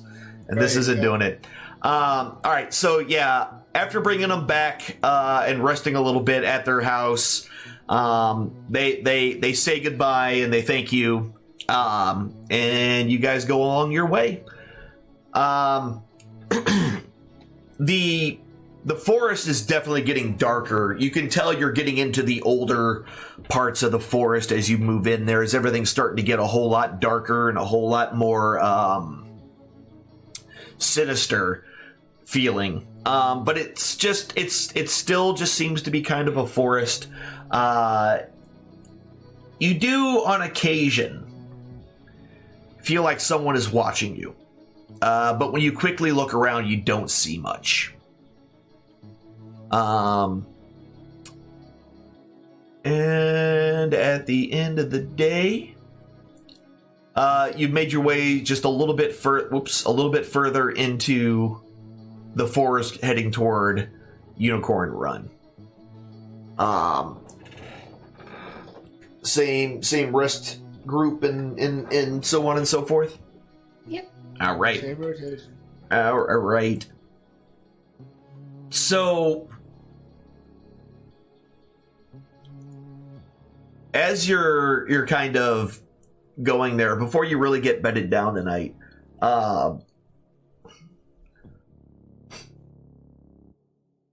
and a halfling kind of comes through, kind of raising her hand into your campfire light, and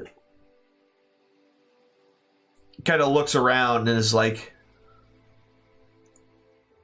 "Oh, hello. Imagine seeing you out here.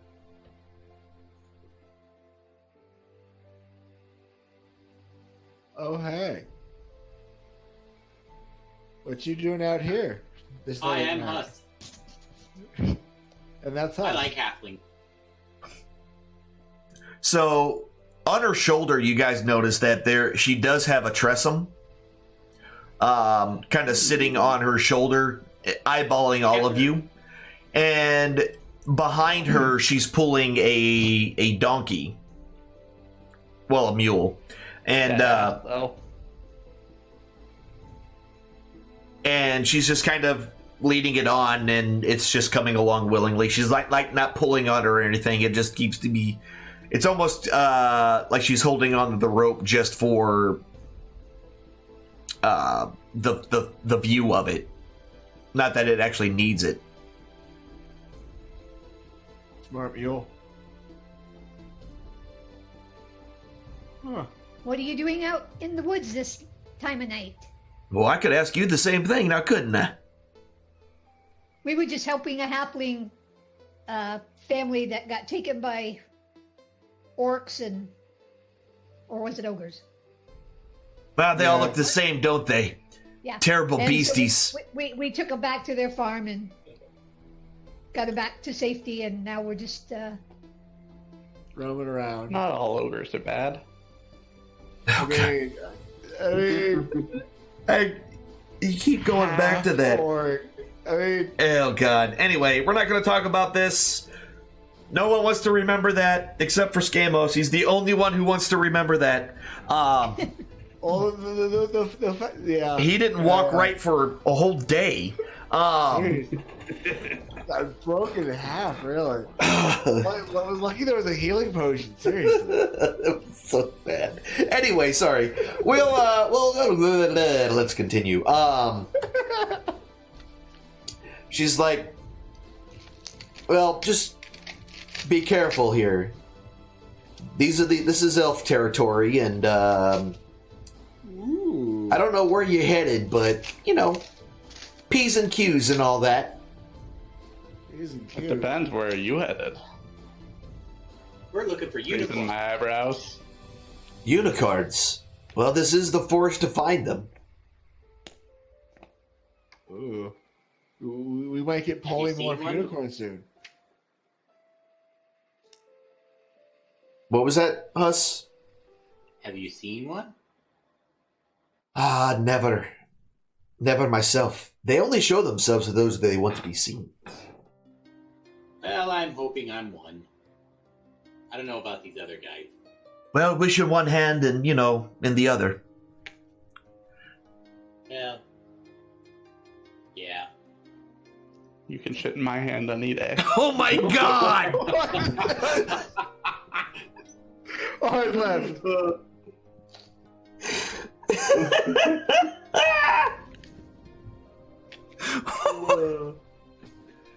And I straight up said that to her too. Oh my gosh! Like her, Oh Lord. she realizes that she does not need to be here anymore, and she's like, "Well, good luck to all of you." And she just tries to completely avoid any and all eye contact with Skamos at all. And you can kind of hear her whisper a little bit. It's like, "Flycatcher, keep an eye on that one. I don't want him following us." I was gonna say, if you want, you can stay the night here. It's dark. No, that's fine. Thank you. I appreciate the offer. It's very nice of you, but I like to travel alone, with no one else at all. Let me know if you change your mind. Not I'd likely. like you too. And she disappears into the night. Wow, way to make it terrible. Anyway. Jesus. That completely blew my mind. Holy crap. Did not expect that. Okay, so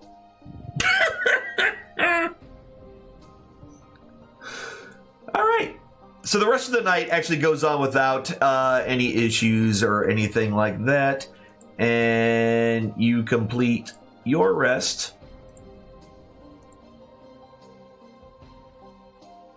The next morning you kind of wake up to the birds chirping. The night, the forest itself seems the same as it always was. And you break camp, go ahead and get everything set up, and begin your journey forward. Over the next day and night, nothing really happens to you. Matter of fact, I need everybody, go ahead and give me a survival check.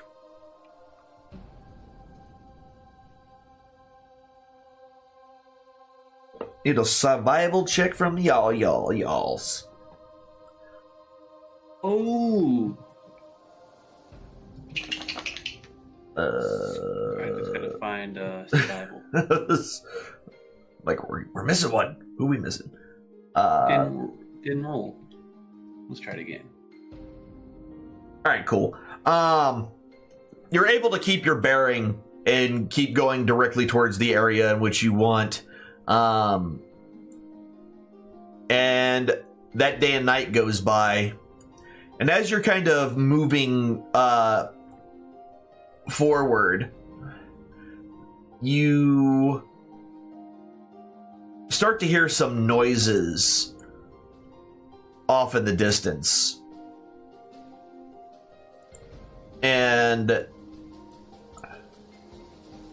it sounds like talking, but it also sounds like dogs. Talking dogs? Ooh, talking dogs. Let's go. That's what I heard. We stealthily go over there? I mean,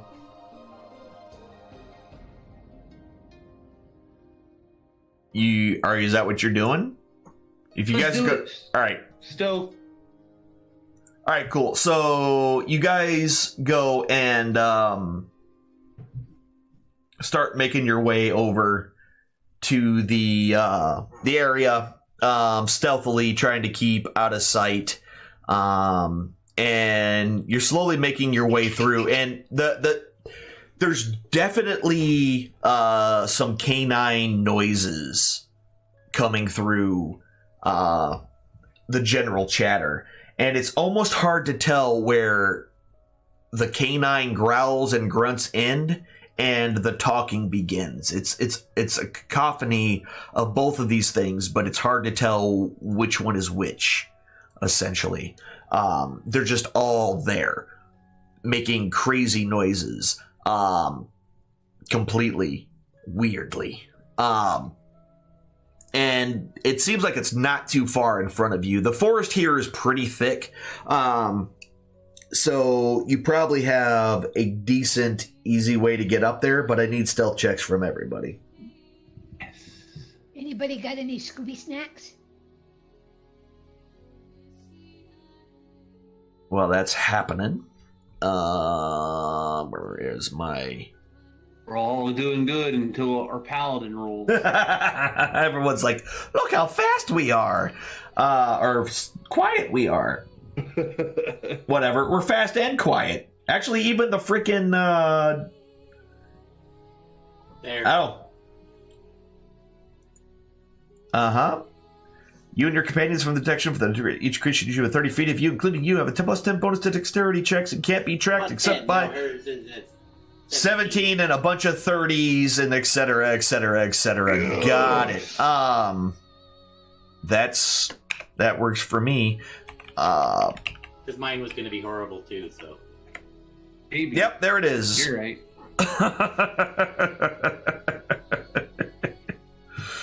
All right. Never leave home without it. Yeah. All right. So after a little bit of time, we're going to bring out the old favorite from everybody, y'all. You know what I'm talking about. It's our favorite battle map. You know it, you love it. It's the one that I use as a generic battle map for every fight.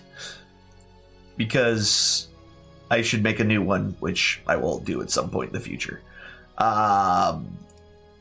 Holy crap, what is all this on here? Hold on. Like dead things from the last battle. A little bit, yeah. All right, cool.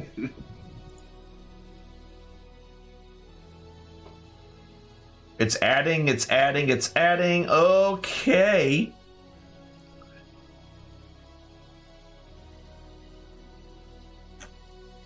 Woo!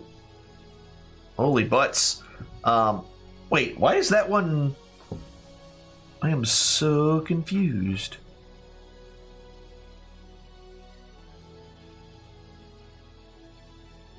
Where did that guy come from? Oh, that's a dead guy from the other fight that I never got rid of. That's funny. I was like, where is this guy doing here? So you come across a camp, and there seems to be a whole lot of folks in this camp, all kind of spread around various fires and things in this area, and they're essentially they're on top of that. There's also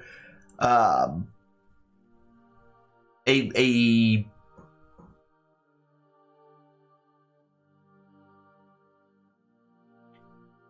terrible looking tribesmen. They look a lot like a lot of the barbarians that you have run into before at various sites and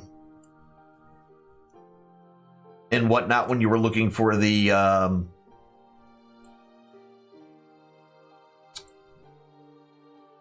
giant relics. And there is a whole lot of them.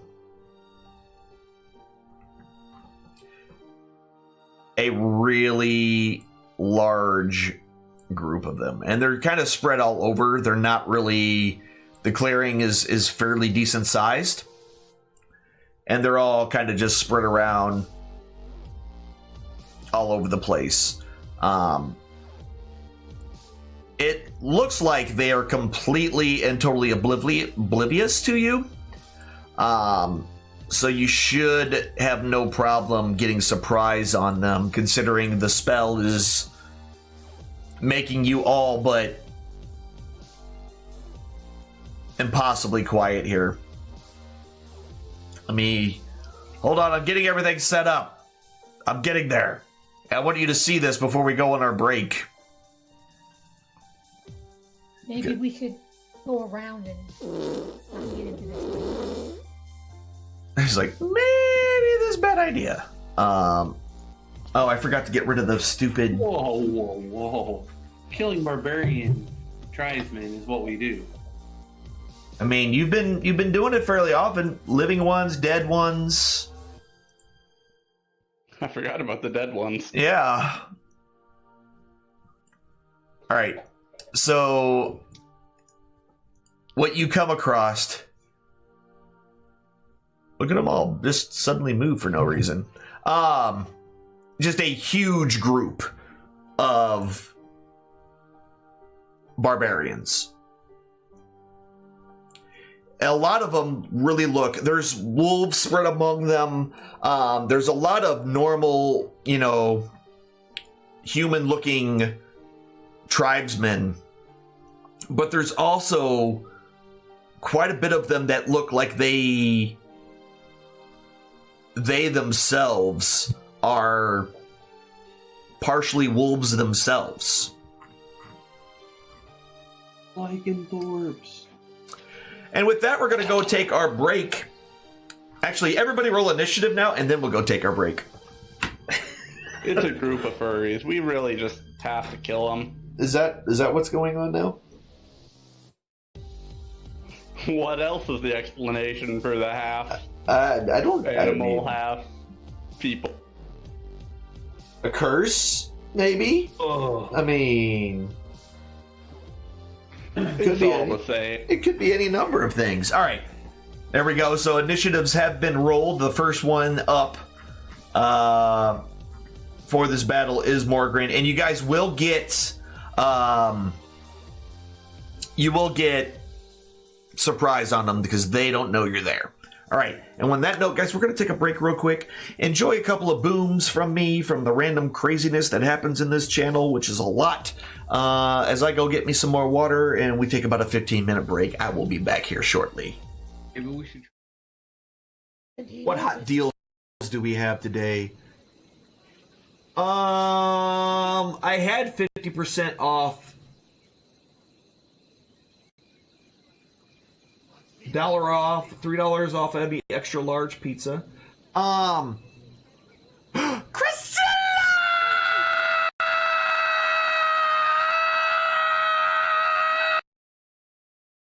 Tonight. Hey.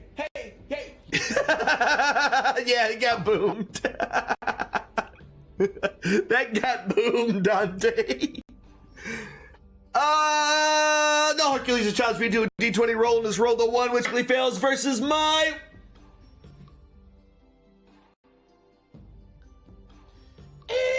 Macarena. What's up, guys? Yes. Give me a situation report. Yes. Fortifying the southern border has just begun, sire. They need more resources. Very well. More builders. Very well. What else? Money's begun trickling in, sire, but we're still in debt. Very well. Hey, you is crazy bitch. Goober on top of it. When Goober drink, Goober do all night. Scratches on down the back and take some damage. Hey, you's a crazy bitch. Fucking so good on top of it. When I dream, I do a you all night. Scratches on down my back, 1d4 damage. 1d4 smashing. We're looking a lot better from what I can see. Let's go ahead and hit reset. I want to hit reset here. And if I do this, everyone throws up. Everyone projectile vomits everywhere. All right, we have no issues at all. All right, we're good. Arms wide open and mind reeling. Your future has arrived. Are you ready to go? Hello, my children. Welcome to Tuesday. I couldn't keep a straight face. Professional. My name is Alan Nielo, and Where did I go? Where am I?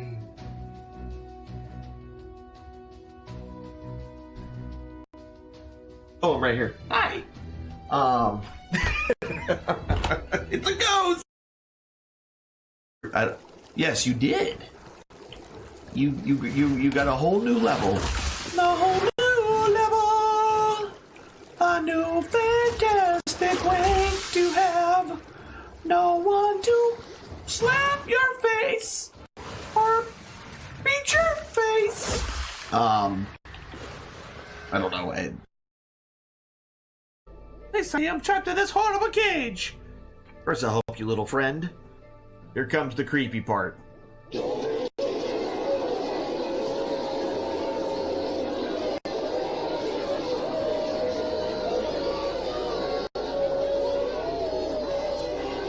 Truer words have never been spoken.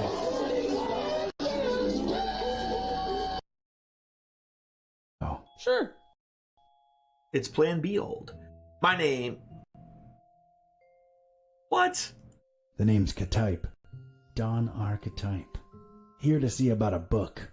Well, you've come to the right place. Yeah. It's called the Necronomicon. Do you have it? Oh, that book. Yeah. Don let me Archetype. check. Whoops, wrong button. Tricks tries me to get 20 rolls, rolled 16.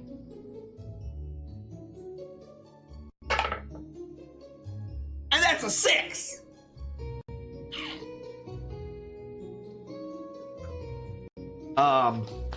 Looked like a frog when I did.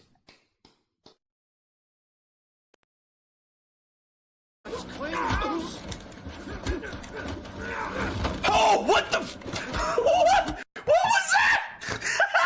What was that? Whoa! Whoa! We just like picked that dude up and slammed him into the ground like he was a grandmother.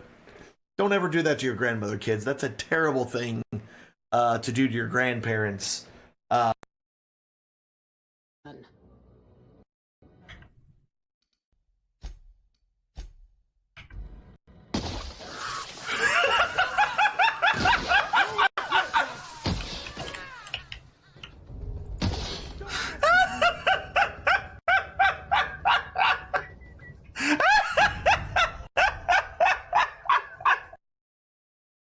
Machineries and stuff. Once I get all these cleared out, I should get oops. Schematics and a little elbow grease. Should get some alloys. Toughest thing in Yes. Exactly. If you don't know what Lucky's talking about, it's from a D&D game that we played a long time ago, and one of our friends got a little too friendly with a doppelganger. We're not going to sing that song. So, yes, like Starseeker says, lean back, relax, and just let it happen. That just sounded creepy as hell. Never mind. Don't let it happen. Fight the whole time. I like it better that. No, that's not right either. Never mind. We're just going to play the game.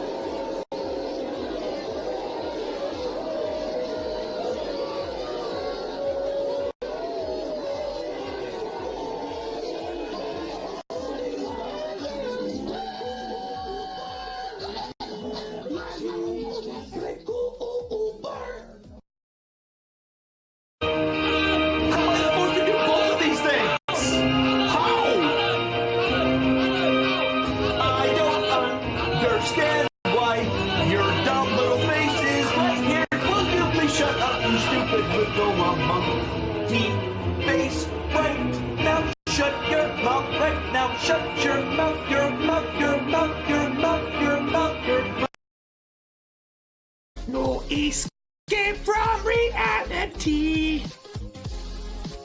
Open your eye, look up a sky and see.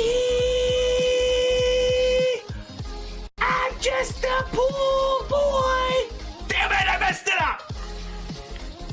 Goober is poor boy. Goober full of fat. It's just this sickly looking kid with an asthma inhaler trying to act all bad.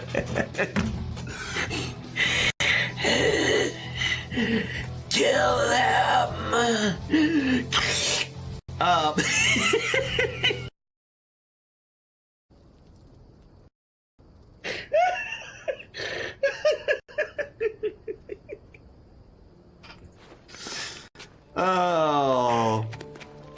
Oh yeah? Yep. I should probably not climb on this.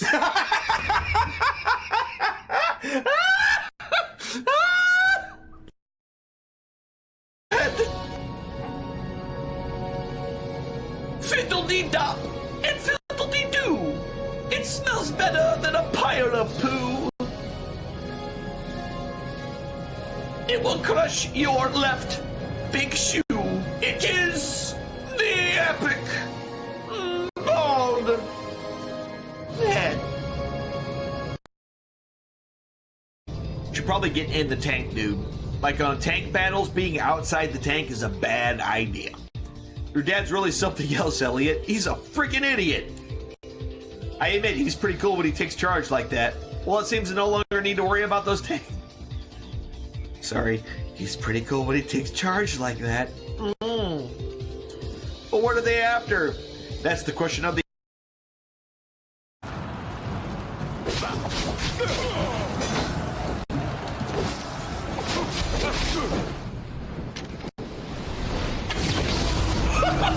Oh my god! I don't know what I just did, but somehow I shot an arrow at the ground and blew everybody up. Like cherry jello. And it gets deep inside a fellow. And as it does, it says hello. It is the epic ball. Now it looks like it has antlers.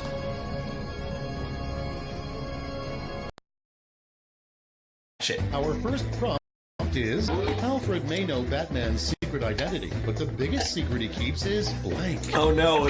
Alfred's biggest secret is he's like giant bat dicks or purple-eyed dragon. What?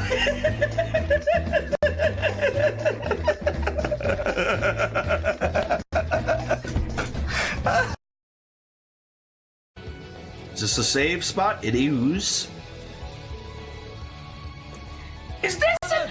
Shut up! Why are you wearing the hat still? I told you that the hat needs to come off!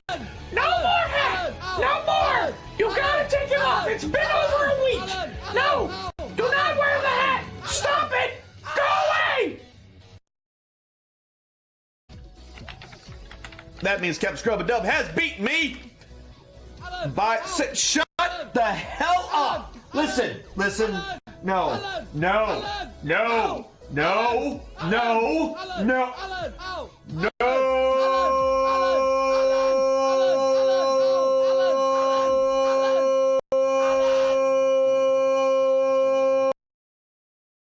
Why would you do that to me? Why would you do that to me? Why you make her cry?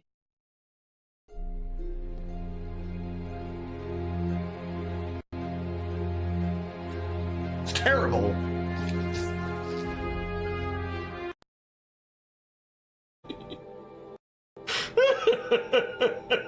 Somebody whisper Dante and let him know what a Galto is. Well, there you go.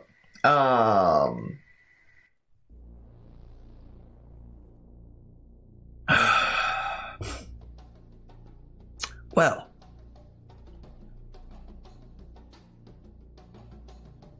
that's a thing. Anyway, welcome back, everybody. Got a couple more minutes. We'll wait for everybody to get back. How is everybody tonight? I hope your week was good. I hope you're enjoying tonight's weirdness with the bard doing bard things. Freaking bard. Yeah, freaking bard. Bard is doing bard things. And they're terrible. So terrible. I don't even know. I don't even know anymore. I don't.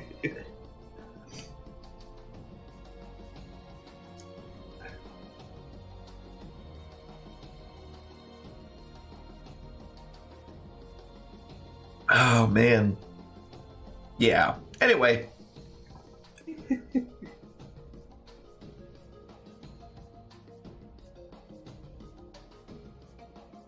Oh. But yeah. Big group of bad guys. I don't want to be in the toilet bowl again. So don't go in it. Yeah. It made me kind of woozy. You're gonna go in it and you're gonna like it. No.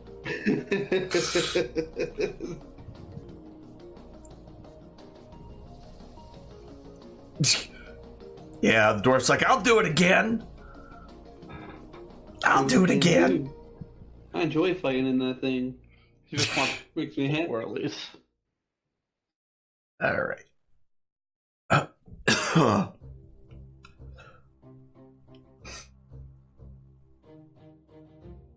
All right. That's a whole lot of barbarians. It is, indeed. All right, is everybody back? I'm back. I'm back.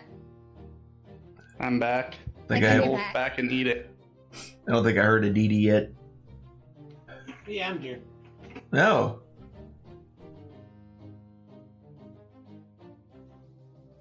He's a quiet turtle. Yes. I'm moving my 30-foot circle around. You know, for reasons.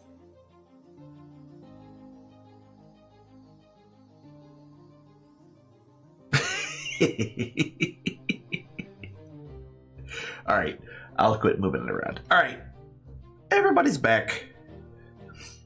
Let's do the things. All right, everybody rolled initiative already. They are not aware of you yet. So let's do the things. First up is Morgan, who has to stay muted for a second. So we will wait. I'm back. I'm sorry. Yeah, no worries. He was eating food. Dude, nom nom. 5, 15, 20, 35, 40, 50. I don't even think we can get close enough to do an attack on our first round. You have a bow. Want to bet? With my dash, I'm gonna make it to there and call it a turn. Okay. I'm out of arrows. All right, so you come running it. Why did it do that? That was weird. All right, Scabos, you're up.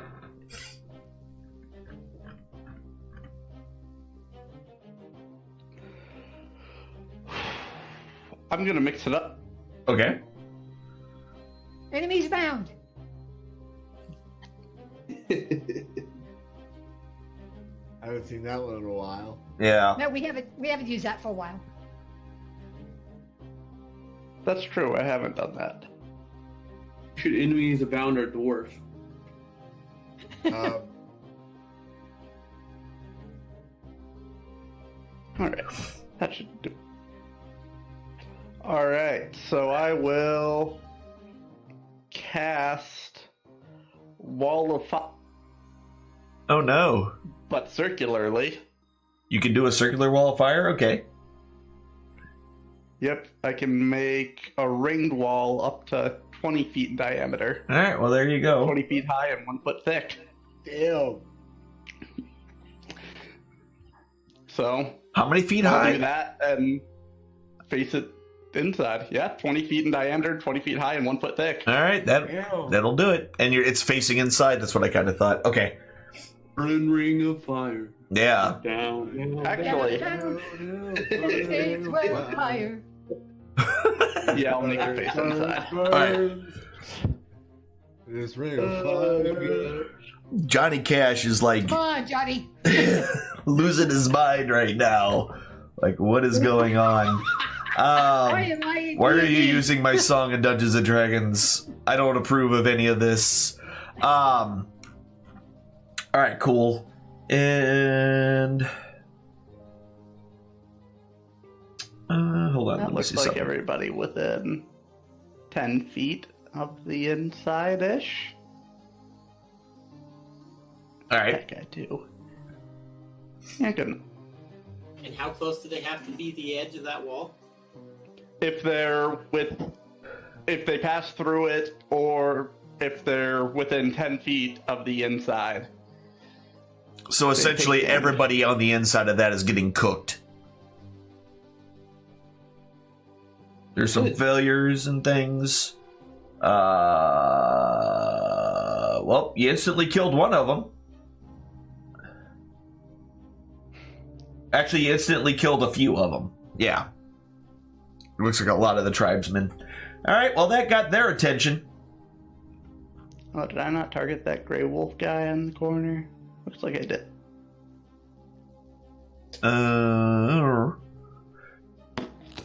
So is that at the very beginning? That's... What is that, wall of fire?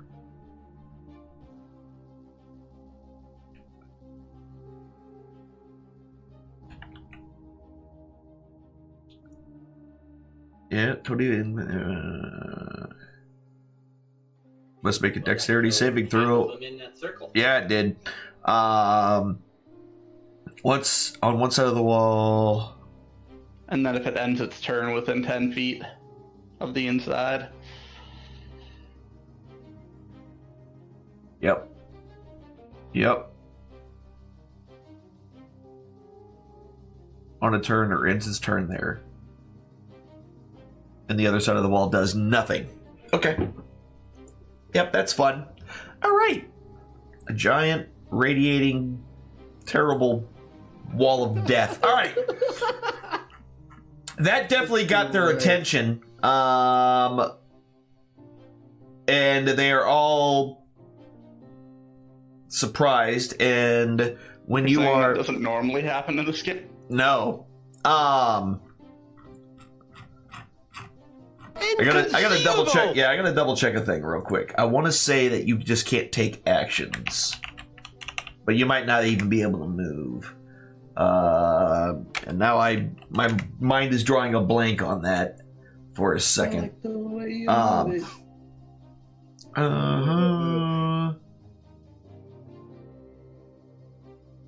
it. Yep. You can't move or take an action your first turn of combat. Okay, well. That's what I wanted to double check. I was pretty sure, like, I knew you couldn't do an action, but I wasn't sure about the movement. And yep, all right, can't even move. Got it. All right, well, they can't move. So we'll just, you know what? We'll just burn through all these. Huss, you're up. I was gonna say they all outrolled me even when I rolled an 18. That's rude. Yeah. They're pretty quick. Makes you feel any better. I rolled like a 6.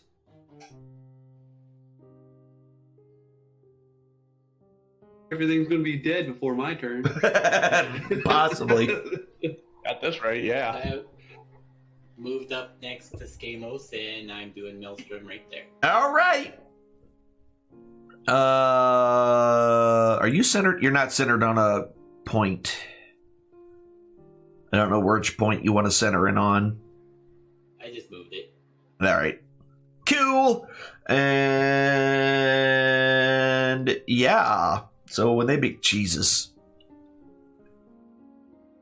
you drop some 2 big ass spells on them. Those are both like 5th level spells, aren't they? Yeah. Mine's a 4th. Okay, well, still. I can move there, and then I'm going to cast my Crusader's Mantle. Okay. Cool. Anyone within 30 feet now does a little extra damage. Yep. That's pretty cool. All right. And then the wolves can't do shit. I can still... Oh, no, I can't, because I cast a spell. Never mind. Yep. So wolf number 1. Saving throw. Yeah, wolf number 1. Dude, I just realized he failed that one. If you center the maelstrom in that ring of fire while it's burning in, everybody who fails gets sucked towards the middle, which will be sucked in through the ring. So they'll take fire damage from passing through the ring. And then they end when they start up again, unless they have to run back through the fire to get out. Oh, Lord. If they wouldn't have all died, I would have left it there. Oh, wow. I could also have it facing on the outside, so then they'd have to pass through to be able to just have to take maelstrom damage. Jesus, that's a combo right there. Holy crap. All right, so wolf number 1 is dead. Wolf number 2 fails its save. I may not even have to attack.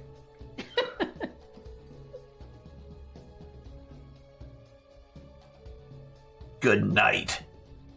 Yeah. Gamos's bagpipe. Wolf number 3.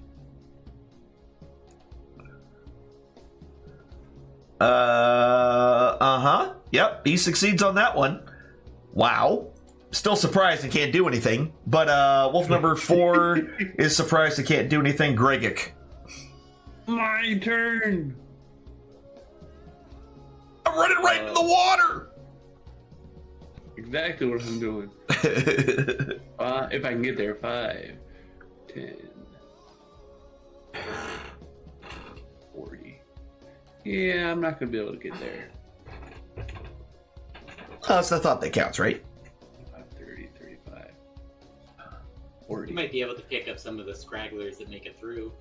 I can't remember. Is enraging a bonus action? I believe it is. I want to say yes. Yes. Yeah, it is. It is. All right, I'm gonna enrage. Yep. And then you get your lightning when you enrage. And he's 10 feet away, right? Yep. Sure is. Ooh. Go ahead and let him. He succeeds in his saving throw. So never mind, no damage. 5 damage. Half damage. Whatever. I guess tribal warrior number 11. All right. That's your turn. So Berserker number 1 is surprised and can't move. So he takes fire damage now. And succeeds in a saving throw. And takes a boatload of damage. All right, cool. It's only 10. Could have been worse. All right, Berserker number 2, who fails his saving throw. God damn it. To the middle. Gets pulled that way. And finally, this guy, the chieftain, who is in the fire circle, who is also surprised, succeeds on a saving throw and takes 32 points of damage, reduced down to 16. Wow. Oh, that's nasty. That surprise round totally wrecked these dudes. And on that note, Margaret, you're back up. Now they can actually fight back. What do you mean fight With like back? 2 guys that are alive. Mm-hmm.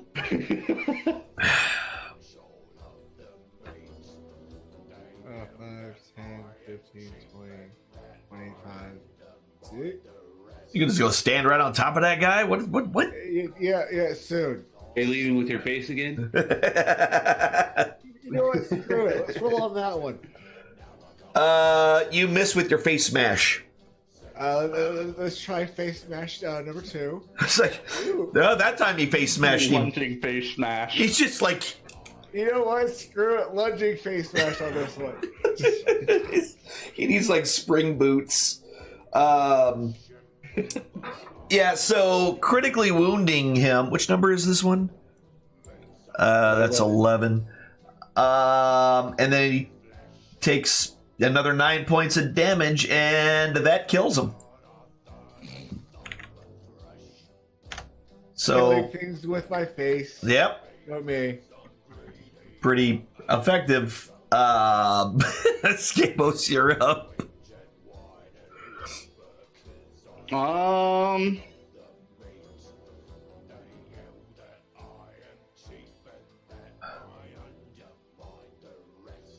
Let's see. Is that a... I'm curious.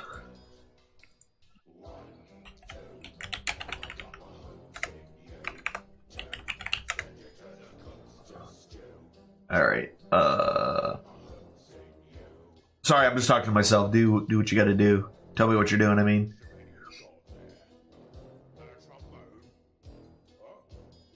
are you about to?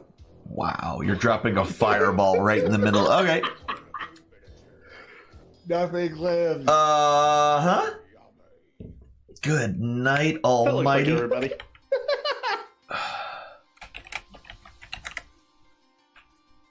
Yeah, there's a whole lot of failures in there. I see a billion of them. Dead. All right. Let's, Yep. Mixed lot, but I'm sure we'll hack through there. So 14 minus 4 is 10, so an extra 10 damage to everybody else. All right, just to make my life easier, I'm getting rid of all the dead ones. Well, the guy who's still alive is the wolf dude.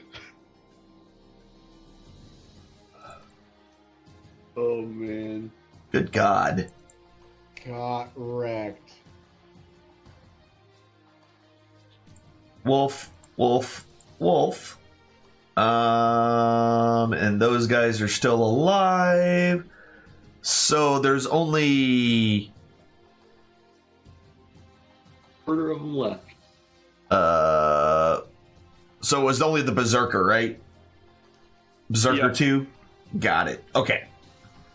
And Berserker 2 takes another 10 points of damage. Actually, Berserker 2, did they save? I'd assume so. Half damage, yeah, so 5 more points to Berserker 2. Got it. Alright, now we're good. Cool. I mean, cool for you, not so much for me. Alright. So she starts here. Just to make 2 saves. I mean, the first save she's got to make is whether or not she can, before her turn starts, to see if she can stand up in this maelstrom.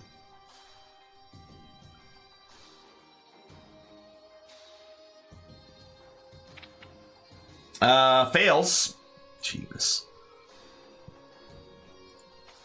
And gets killed by the maelstrom, pulled through the fire.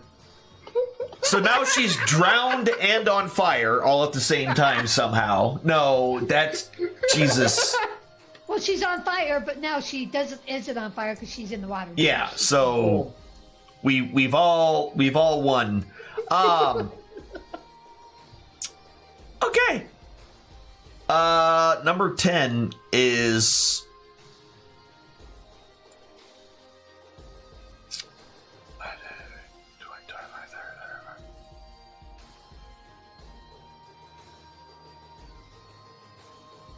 nope. He's noping. He's noping right the hell out of there. The smartest tribal warrior I have ever seen. Number 18. Well, like 12 seconds, we melted like most of his friends. So fails. Goodbye. Melted and or drowned. Yeah, he's dead. All right. Before he can do anything. Number 2.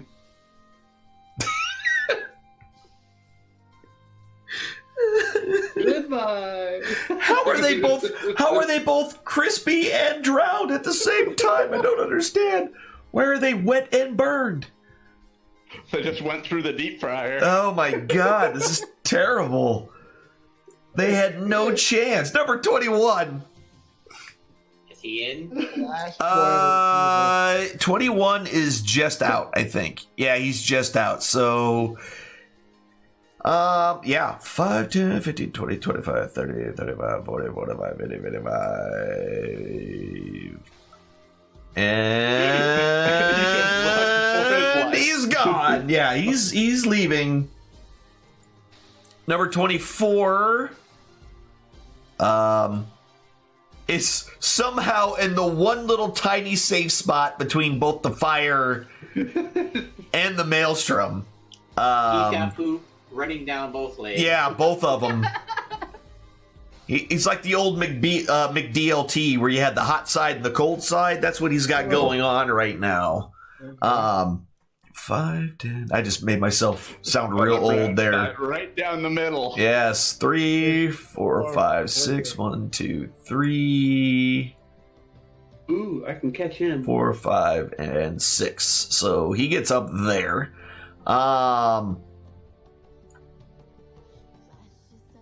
Number 3 is in the circle. Succeeds that saving throw somehow. Oop. 1, 2, 3. All right. He's out of here too. Number 4. Isn't that the one I just did? No, that was the other guy. He is out. He turns and looks, and you hear from inside the fire, "Don't you run too!" Hey, so an opaque wall, they can't see through it. They don't know what's going on. Oh, that's true, actually. Is it opaque? I thought it was partially see-through. All right, well, never mind. They don't see nothing. That dude's still running. Number 7 is in the maelstrom.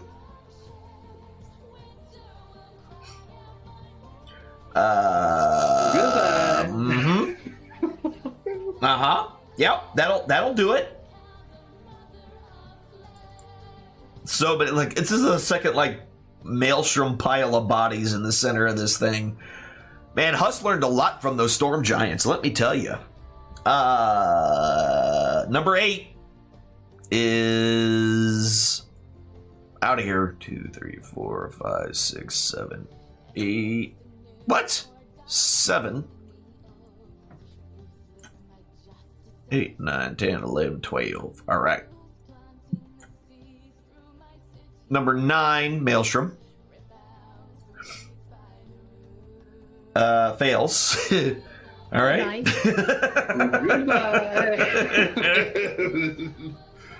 Good night. All right. Well, that was their turn. All right, Huss. I'm just gonna smile. Use your action to smile really big.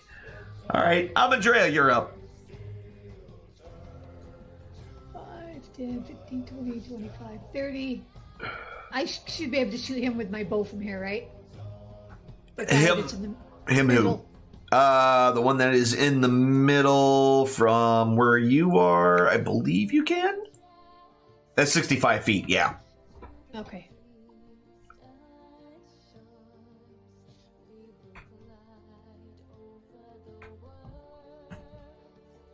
That's going to hit with an 18. And with your little extra damage, resisted some of that damage, took 3 points of damage. Okay, I'll shoot him again. All right. That's an 18. That's going to hit.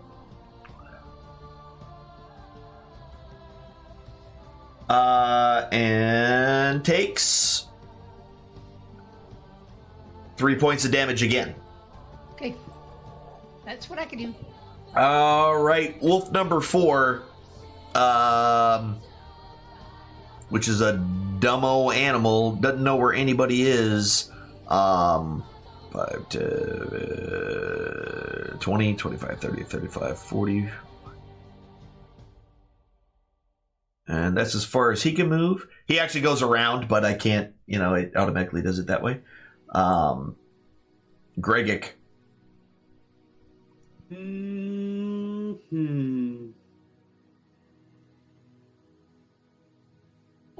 25, 30. Well, let's redo this. 5, 10, 15. And now, once I hit the maelstrom, it's double, right? Yeah. 30. And doesn't he, as soon as he walks into it, he's got to make that save, correct? I believe that's how that spell works. All right, well, I walked in from that diagonal square. Yes. Yep. So as soon as you walk in, let's see if you get swept off your feet. No, you do not. Not with that 20, you don't. And then I'm going to go here and go 40. That's my 40. That's 40. Thing. Yep. I'm going to lightning strike this fella. Yep. Kind of figured that was going to happen. He succeeds. I think he should do extra damage since he's in the water. I mean... Yeah, it should. Alright, takes 3 points of damage from your lightning. And electricity would damage everything in the water. Yeah. It's all right. I'm game. He's resistant to electricity, though. That's the thing. He knows he is. Dang it. Yep. And takes 11 points of damage from your halberd. All right. That's going to also hit for killing him. And I just like to sit down. Killing him. For killing him. Yes. Wow. All right. And you're just going to sit in the water and enjoy being washed away. All right. All right. So this says a creature takes the same damage when it enters the wall for the first time. So that would mean if they left this circle, they also get lit on fire? That's what it looks like. I'm reading this. Hold on. Each creature within the area must make the dex save.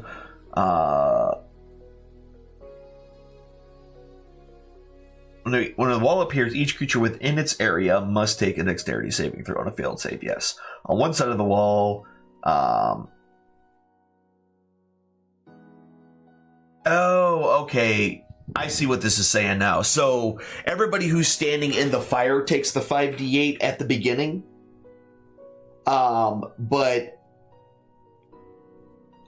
not the radiant. The radiant damage, the one that happens is when on that side of the wall.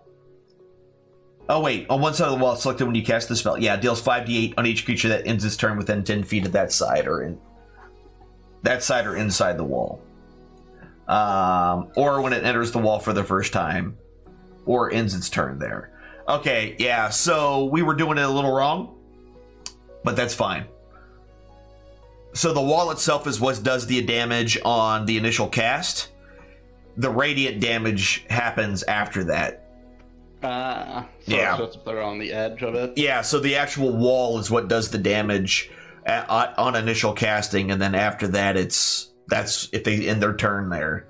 So it gives them a second to get out of it, possibly, but not in this case anyway, because I mean it ends up kind of coming out in the wash anyway because they couldn't move regardless.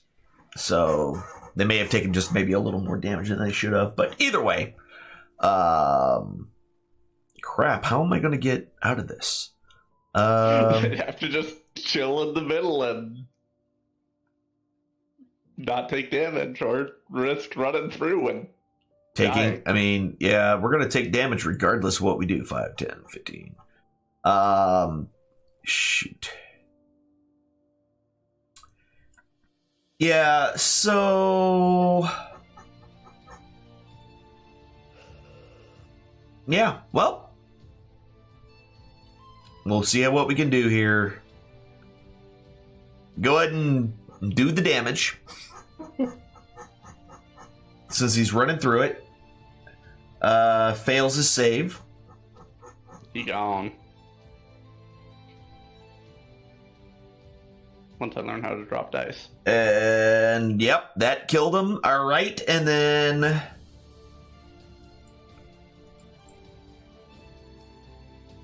That guy's already dead, so he can't do nothing. Alright, finally, the last guy here. Go ahead. Roll it. Fails. Of course he does. And he dies. Nope. Oh, wow. Nope, he's still alive. The beast. Alright, so as he comes out, he stares directly at the dwarf right in front of him because it's the one he can see the easiest. And just starts sprinting straight towards you. And as he starts running, his entire body starts to change shape. He gets larger and his shoulders get wider. Claws come out of his hands. But he's still keeping a lot of his other shape. So he's kind of almost half wolf, half man at this point. And he runs right up on top of you. And the first thing he does That's to be pet. is he bites into you. Or attempts to bite you. Whoops. I did not mean to do that. I meant to roll it on you. Here's the attack. Boop. and will automatically miss. Okay, cool. And then he follows up. And then he follows up with his claws. And that misses. Neat. All right, well. Margaret. Oh. GG. I'm glad to make your acquaintance. Hi. That's a 1. That's also an automatic miss. Try this again. Oh my god! Hey, that makes up for the 2 20s you got earlier. That's all I got to say about that. We've had a rest. We're now even. We had a small rest. Okay, that means I have an action surge. So. Yep. And that's going to miss. Try this for the 4th. All right. You finally hit. I win. You finally hit. Wow. All right. Roll for damage. And he takes no damage from your blade. What? Oh, okay. Okay, I see how it is. We're going to have to do something else for the next round. This guy. Don't worry. This game us that I got this. Yeah, your blade didn't seem to harm him at all. Skamos, you're up. Put a firewall around him. just fire blast him, call it good. I'm resistant. No. He doesn't get that luck.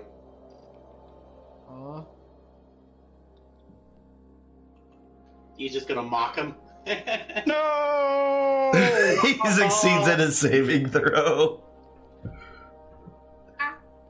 Well, so much for that. I should have just thrown my dagger.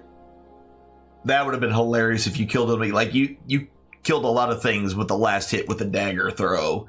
So, all right. So this guy he keeps running. Number 21 is this guy. Yep, he keeps running. Number 24 is up there. Yep. Concentration.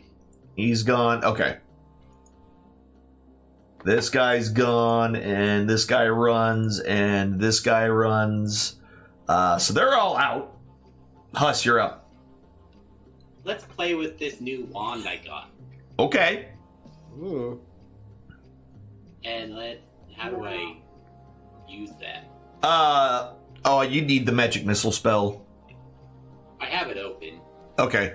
Yeah, you gotta pull it onto your action bar. Or your action tab, I mean.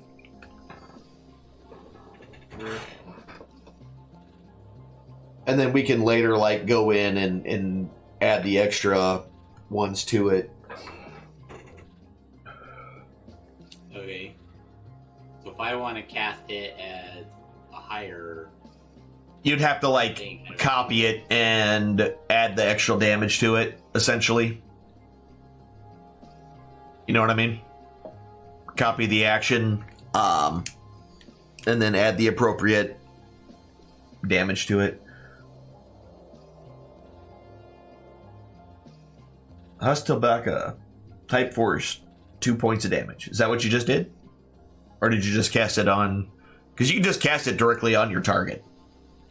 Yeah, I was trying to... How do you do the copy thing? You should be able to right-click it.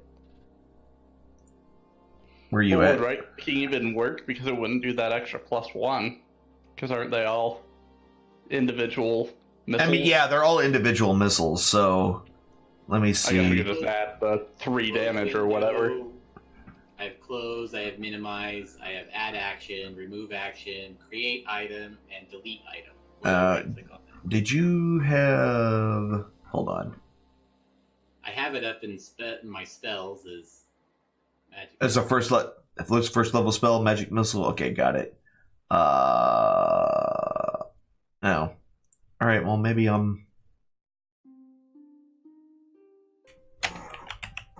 What level? Oh, you know what? It does it. Okay, so you know what? You can just cast it on as many targets as we need to then, because it does 1d4 plus 1. I see how they set it up.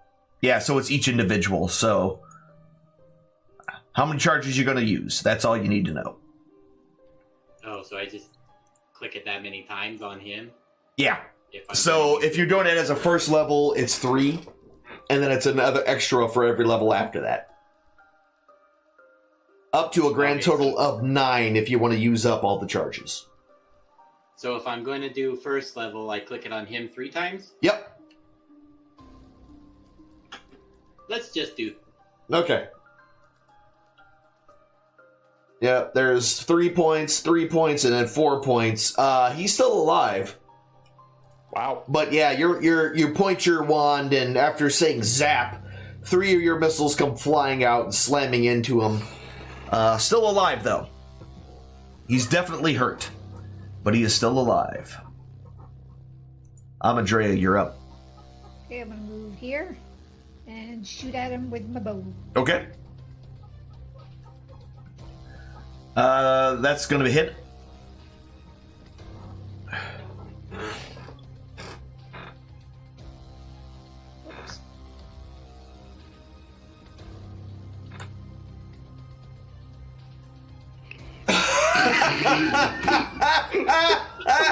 All right. The arrow doesn't seem to do much damage, but the burning holy light that you have entrusted to that arrow was just enough damage to kill him. Good job. You're welcome. I whittled them down. Yeah. Man. Holy cow. Well. Okay, is this wolf? I can target this wolf down here too, right? If you're wanting to, yeah. And your second shot goes wide and misses him. And that wolf is running for its dear life. Well, he hadn't run away yet, so I wasn't sure if he was going to. Yeah.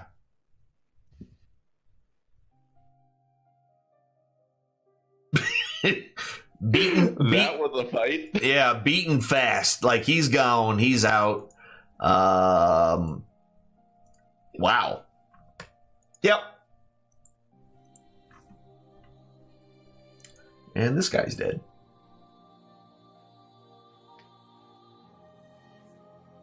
And that Maelstrom's still... Greg, it's your turn, so go ahead and make your saving throw, because... I'm just gonna keep... He's just gonna hang out in here while it happens. He actually failed that one. Well... Go for the right. There's some... Straight to the center. Oh, that's bludgeoning damage? Well, hell. Alright, well, he resisted anyway. It gets pulled in. That's why it's so perfect for me. Because it's bludgeoning damage. Alright, well. There it is. He's just laying on his back, going around in a circle like it's a water ride. It amongst all the bodies. Oh yeah. Next time we go to the town, I'm making that box seaworthy. Gonna seal it up and everything. Fill it up, and I'm gonna float around with my halberd out. Why not just body surf? With literal bodies. Oh man. Alright. Well, that was that fight. I suppose I should loot the bodies. Well, they're all in one nice pile, kinda. Yeah. For the most part, they don't really have a whole lot on them that you can really tell. Basically, hold on, where's my... For the most part, most of them don't have much of anything. Especially most of the tribesmen don't have much of anything. However, the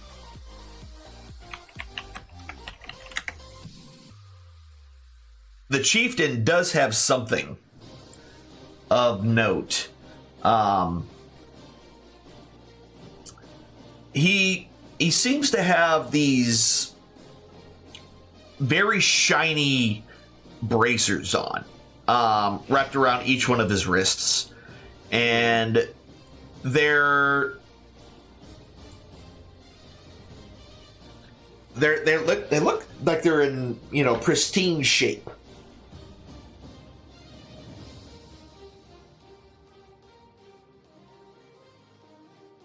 Can I have the new braces?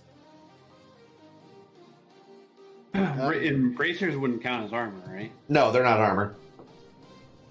They'd probably be hard to wear with your gloves of strength. That's a good point. I don't need them. But I wonder if those might make them.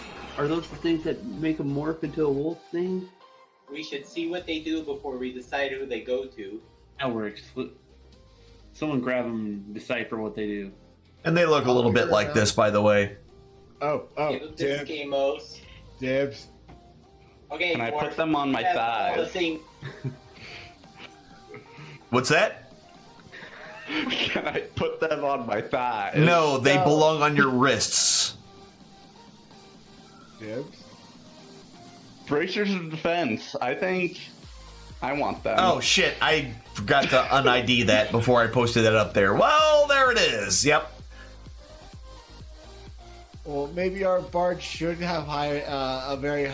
See. Are you wearing any armor at all? Yeah. It won't help you. Oh. Ooh. Well then, I wonder who those are going to. Give them to the bugbear. He's running around naked. Either that or we could have an invincible turtle. I wear 0 armor. That's true. You're not wearing armor either. Oh, that's true. But you have a high AC, don't you? Actually, I do. I'd be fine running naked. If I could have, though. That sounds like something I'd want to do, actually. Wait, I don't have to wear clothes? Wait, those are your clothes, Skamos? What? My AC's only at 15. What's yours, Huss?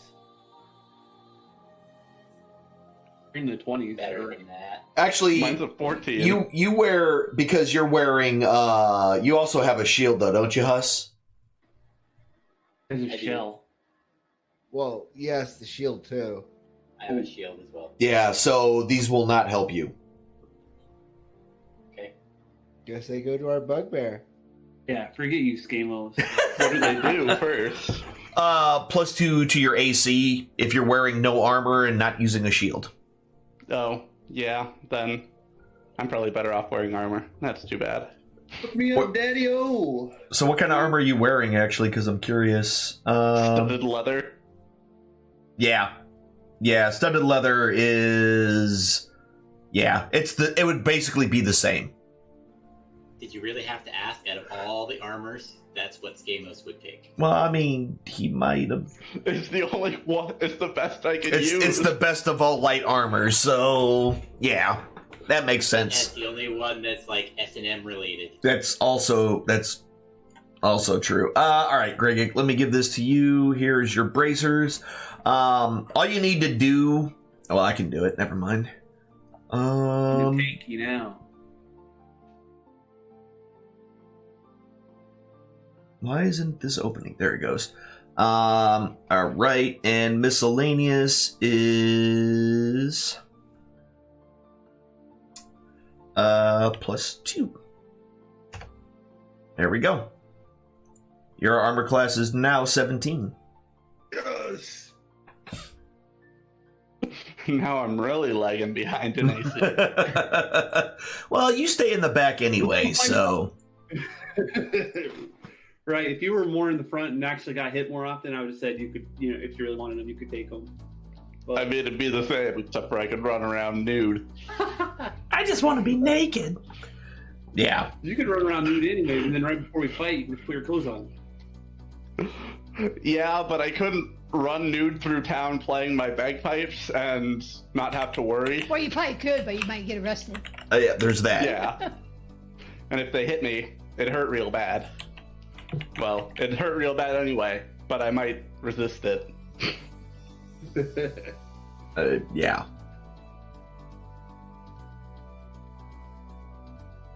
All right. Well, this was a good fight. I mean, if by good you mean everything died in like 10 seconds. I mean, yeah. Oh, man. Yes, very good. Great for you guys, I guess. But yeah, so It pays off to sneak. yeah, that's true. That is absolutely true. All right, so what now? What y'all doing? What time of day is it? You're actually kind of getting close to the end of the day. I move that we make camp and continue on in the morning. Then Sounds like a plan. All right, no problem. Or, never mind.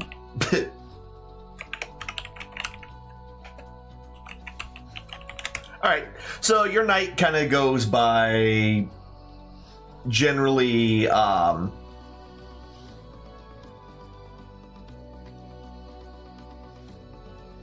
uneventful. Small noises here or there, but nothing out of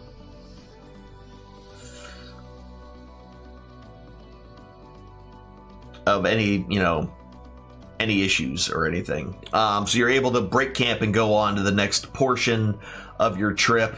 And eventually you find yourselves at the bank of the river known as Unicorn Run. Well, I would say it's time to start floating again. So as you kind of get up to it, the water here just seems extremely sparkly and reflective. Even if it's no sun seems to be hitting it. It seems to be very kind of shiny and sparkly.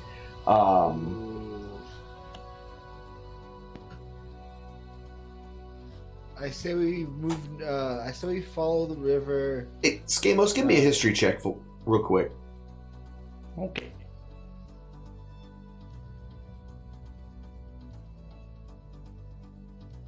All right, 13. So you kind of remember that there's an old story about this river, that the headwaters of the Unicorn Run are the font of life and the cradle of fecundity. Basically, every race that exists was born from this river. How true that actually is, is highly up to debate. But there is a there tends to be some belief that this is where all life began. So this is like Adam and Eve bathwater? I don't want to say yes, but I mean it just tastes like water. Darn.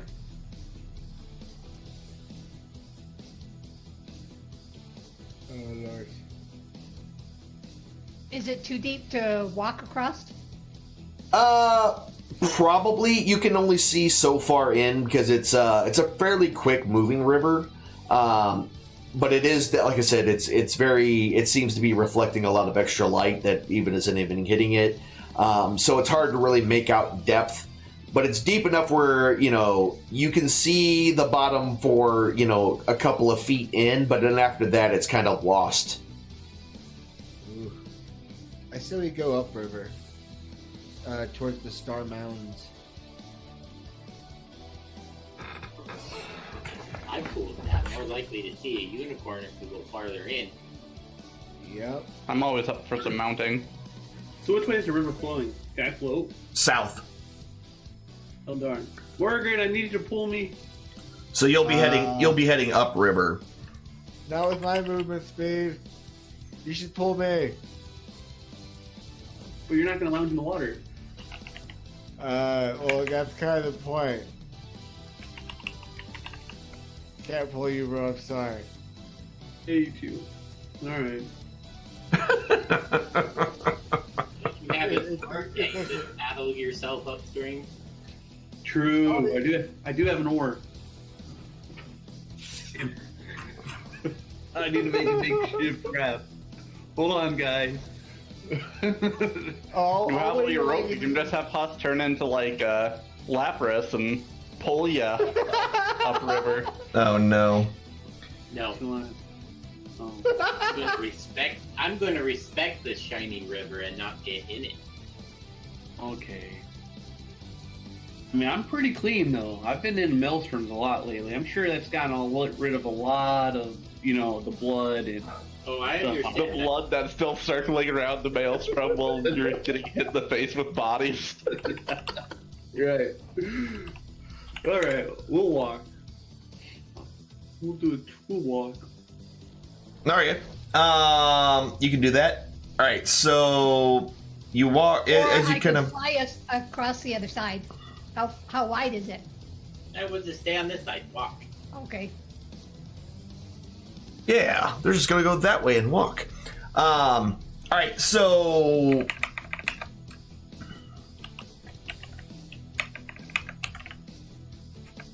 oops, sorry.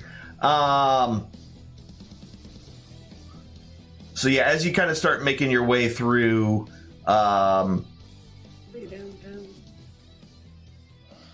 and moving your way up, everything seems real peaceful here. Like every one of you are completely kind of,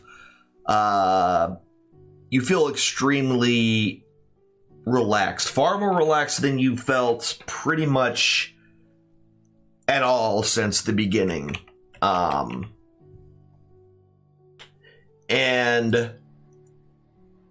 I might move here. I mean, it's rather beautiful.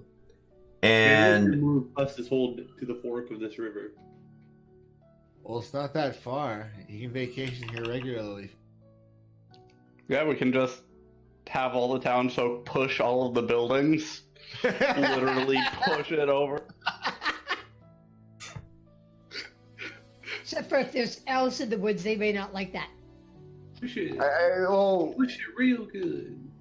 Damn it. We can deal with the elves as they come. Dude, right. Have at me. Wow. No.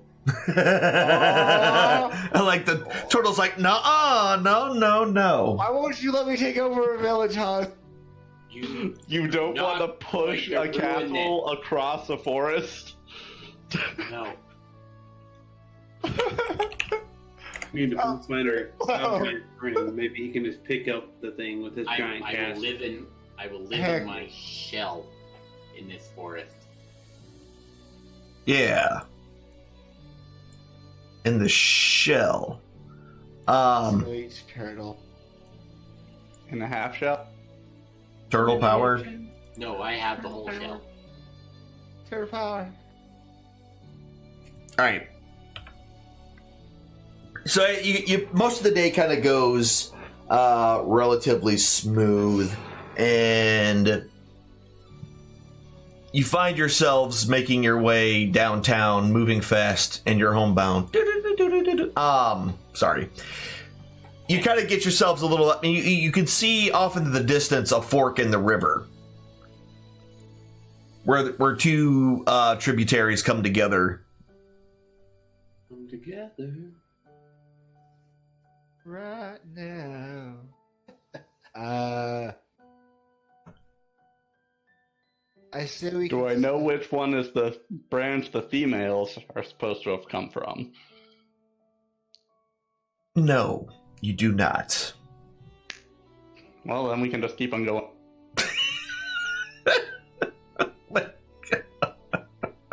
I say we follow it.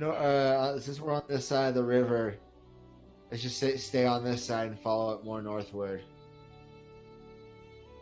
More towards the mountain instead of that cutoff point.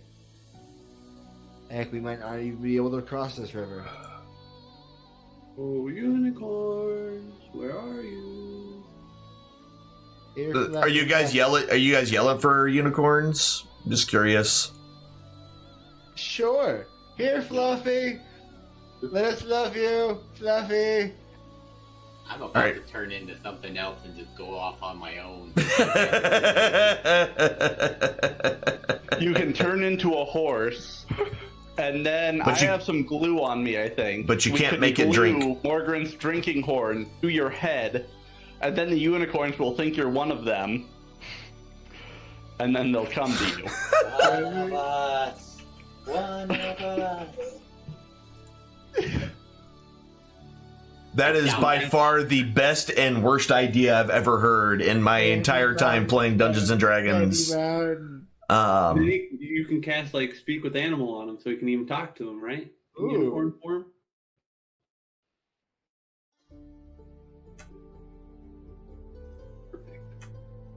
All right. How about no? I think I'm moving along. He said, "How about no?" Ruin all of our fun. All right. So as you're, sorry, go ahead. Yeah. Hey, here's an idea. Okay. Skamos has polymorph. He can polymorph the dwarf into a horse, and he can try that idea. Good luck. If you don't want your drinking horn, I could glue my orcish fertility totem to your head too. You can keep the fertility totem. I don't want nothing to do with that. I mean, he has a helmet with a spike on it. That could be considered looked like. Hey, listen. I'm going to shut up right now, actually, about that helmet. All right. I mean, sure. Hey. All right. So as you guys kind of continue up, kind of just following along the bank, after a little bit of time,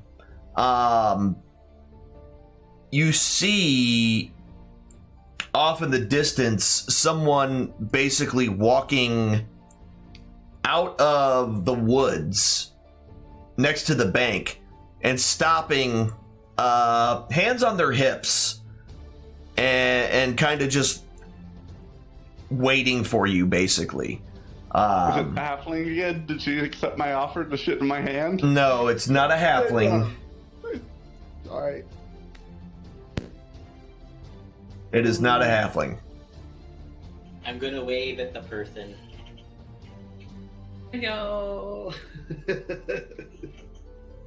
He just stands there, hands on hips. It's rude.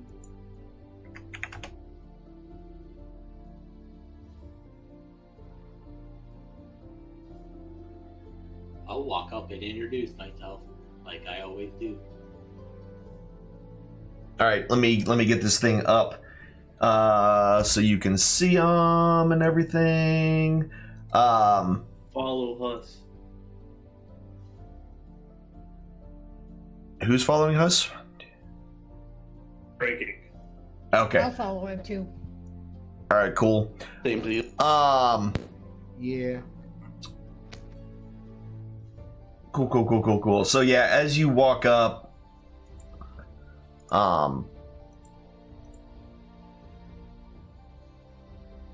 if you bring up your battle map again, if you closed it, I just shared it out again, so you should see it.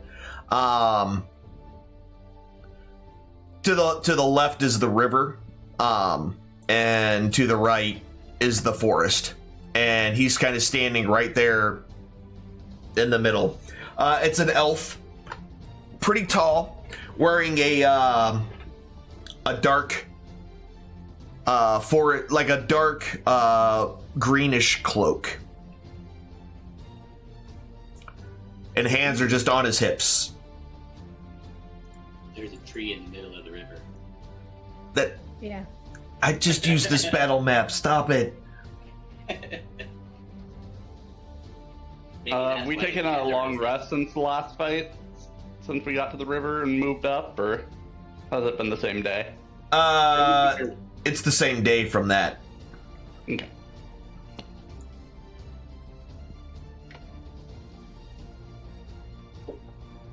He's just standing there. So I'm gonna move up and introduce myself. Hi, I'm Husk. Why are you here? We're looking for unicorns. Well, I am. These guys are just kind of following me.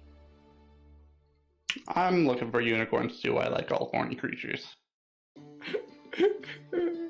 This is not the place. Today. This is not the place for you. Turn around and go back from where you came. Where can we find horny creatures then?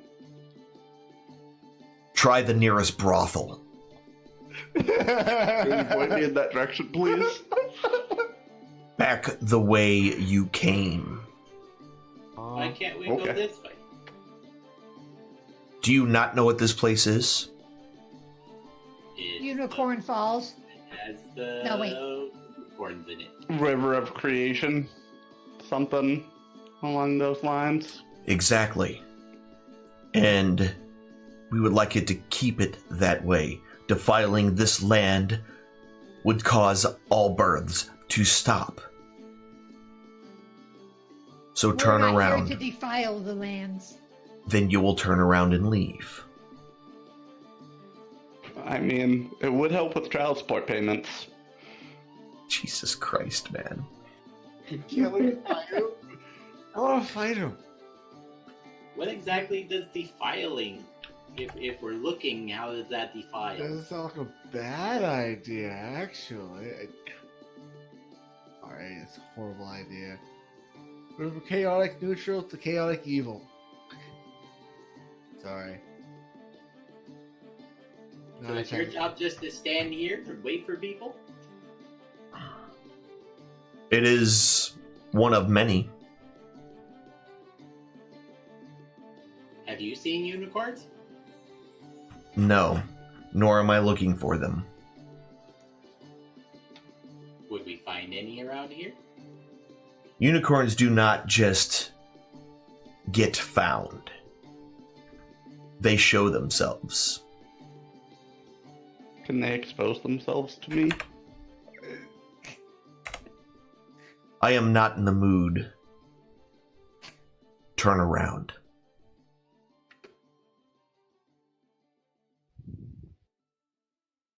If you do not turn around, you will regret it. So let's say we didn't turn around. What exactly would happen? You would die. Listen, buddy, there's not a decision that we've made since we got together that we have not regretted. True words have never been spoken. Keep that in mind when you're telling us this. Group of bad decisions right here intentionally. And this may be the last decisions you ever make. If you choose to defy me.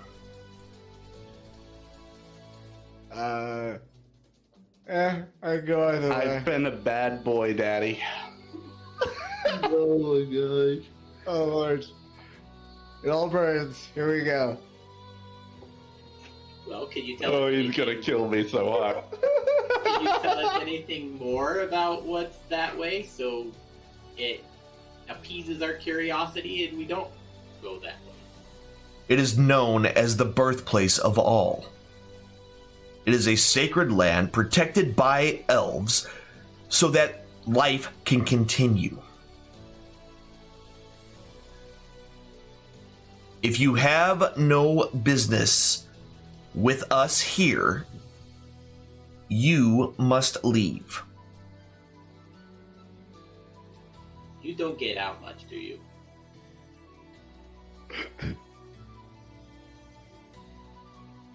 Do you need a hug? I'll give you a hug. You want a hug? So as soon as you step forward, Huss, an arrow comes flying out of the forest and lands in the dirt right at your feet. You guys are very nice. We are here to protect, not to be nice. Get some grouchy. And we're not here to harm your land. We're just here to... It is not my land. Well, you're acting like it's your land. You won't let anybody go by. So how can you say it's not your land? If it's not your land, then why can't we go by?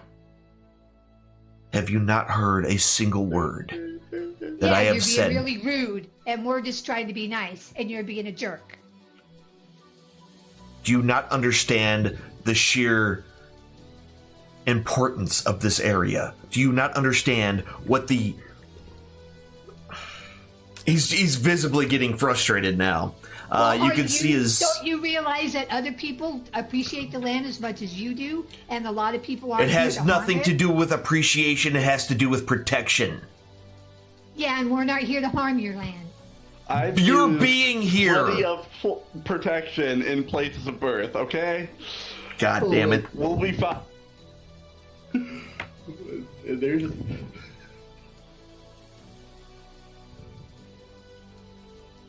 You need to turn around. There is nothing for you here. You could go with us.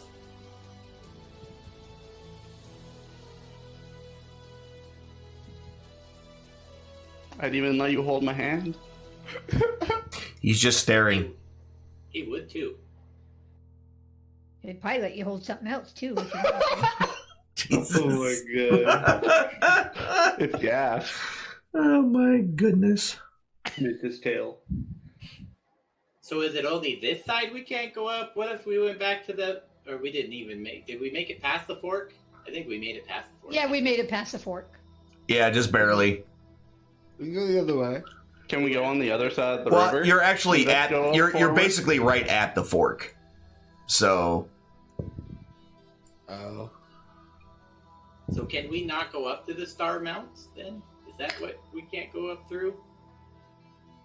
Yes. So has no one gone up there? Just elves? Some have, but they were on a mission of great importance, or they were sent here by the gods themselves. We're on a mission of great importance. It just doesn't involve, that area at all. But it's still of great importance. We're killing... Are you over there nodding? Is Greg over there? Is that what I'm hearing right now? We're on a yeah. And I want to sleep with the Storm Dragon King's daughters, but we're keeping that on the down low-ish. Don't tell them that, or do, if they're interested. But, we're sent by the Giant King. They even gave us a stone. You don't want to see it right now, though. Probably. But I'll show it if you want. They probably want to see your cube, too. You didn't even show the cube. There's no point, dude.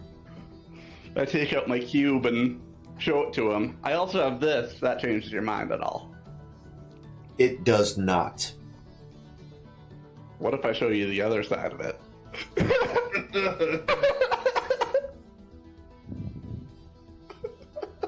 Your foolishness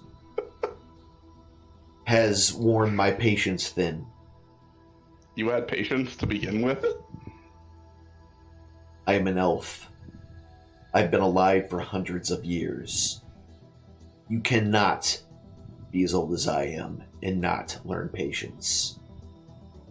But your impertinence and your Have you seen that inability. Back there? Do you always? Sorry for yelling.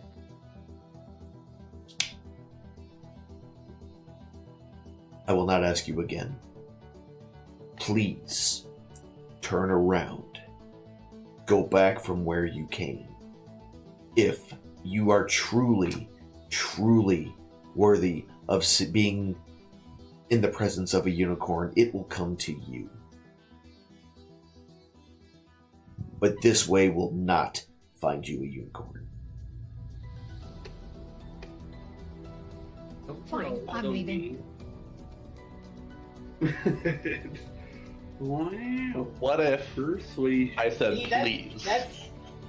That's all you had to say from the beginning. You said that much nicer, and I appreciate that. See, you should start with that.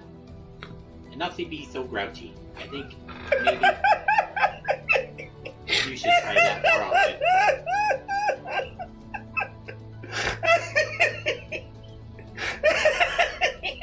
I don't know what it is about it, but just the tone is like, telling the guardian of the forest, you don't be so grouchy.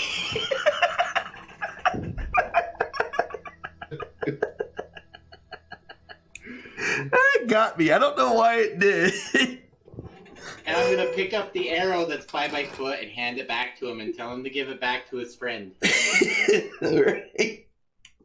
He takes it from you and he looks at you, and the look on his face is just he has no idea. Like, he is kind of completely lost track of what is even what is life anymore.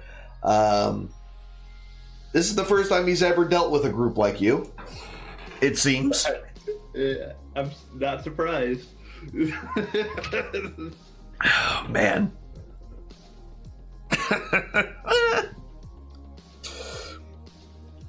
All right. So are you all headed back the way you came? Sounds like a good plan to me. All right. Yeah. Well, I suppose. How about we just cross the river and go up the other side? How wide is the river?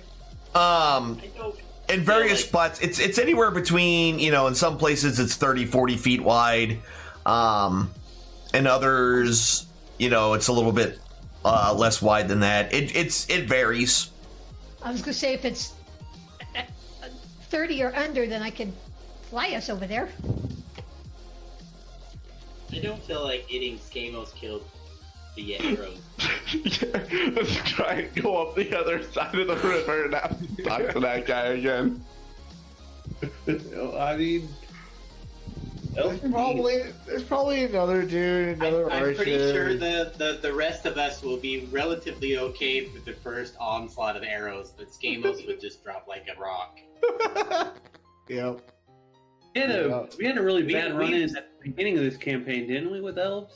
Well, we've seen him almost die from being shot by arrows in the past.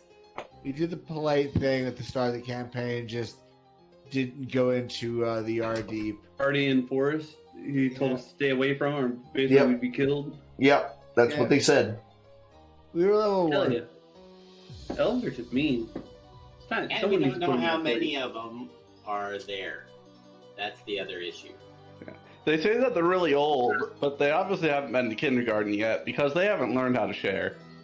So, right. I was birthed at this river. I have a right to go see it. I was birthed at this river. The Dream Machine taught us anything. Yeah. We should all see where we were born the from. Place we came from. Oh no.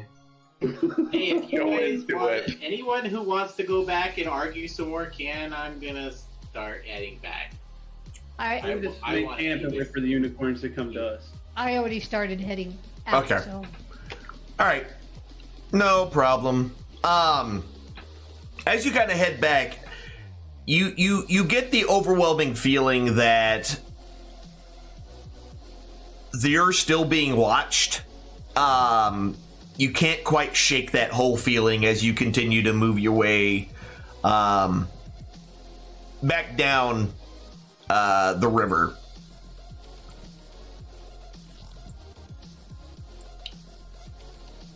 And as the night starts to dawn, that doesn't make any sense. As night starts to, as dusk approaches, and it begins to get darker, you find yourselves on the banks moving southward next to just as you were before, but this time going the other direction.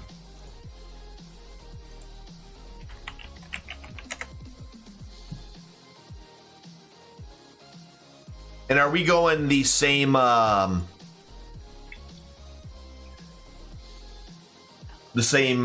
order? Are you guys not sleeping or what?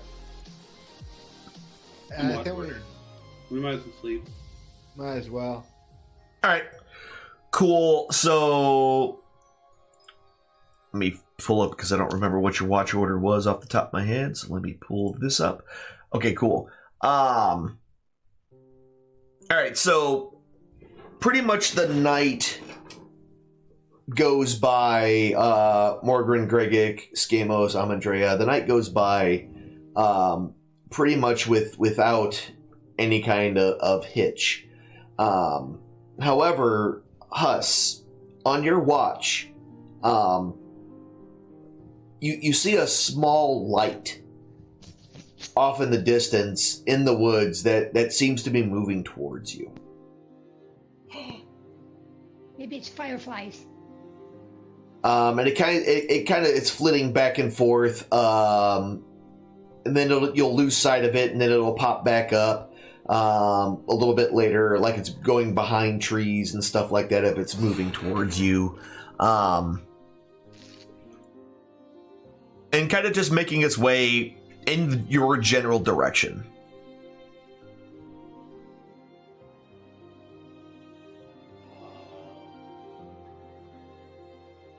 I'm kind of excited at this moment because it could be a unicorn. With or a it could be a flashlight? firefly, and I like those too. I like those too.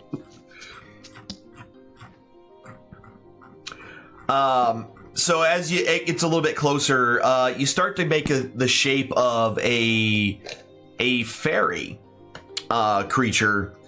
Small wings. It's definitely not a pixie. This definitely looks like a fairy.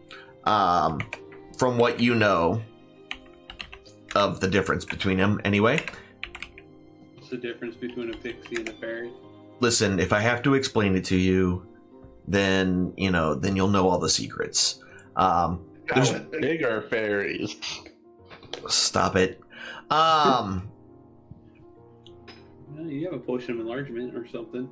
You can enlarge them. Yeah, I guess I could enlarge them where I could shrink myself. So as it gets closer, it kind of looks at you and raises the little small. She's got a little tiny lantern that she kind of picks up and holds it up next to your face so she can make you out. And then she kind of bows, and in your head. So she doesn't open her mouth, but in your head, you hear her say these words. Fear not, for though your friends may sometimes be crude, they, in their hearts, do the right thing. The great white of the forest has sent me here as an envoy. She cannot meet with you, for she has other things to attend to in her own realm.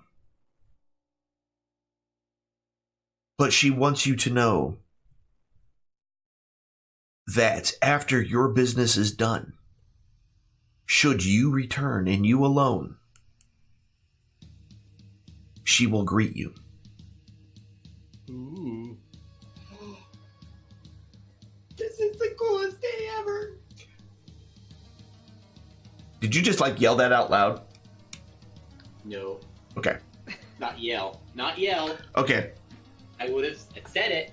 But you said yell. it. All right, but not yelling. All right.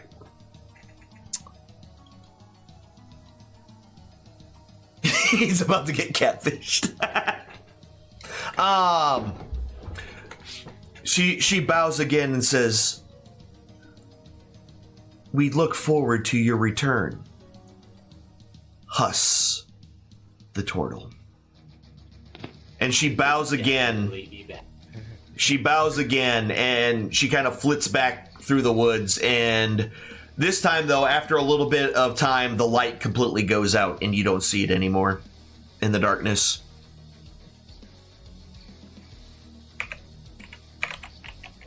That was cool.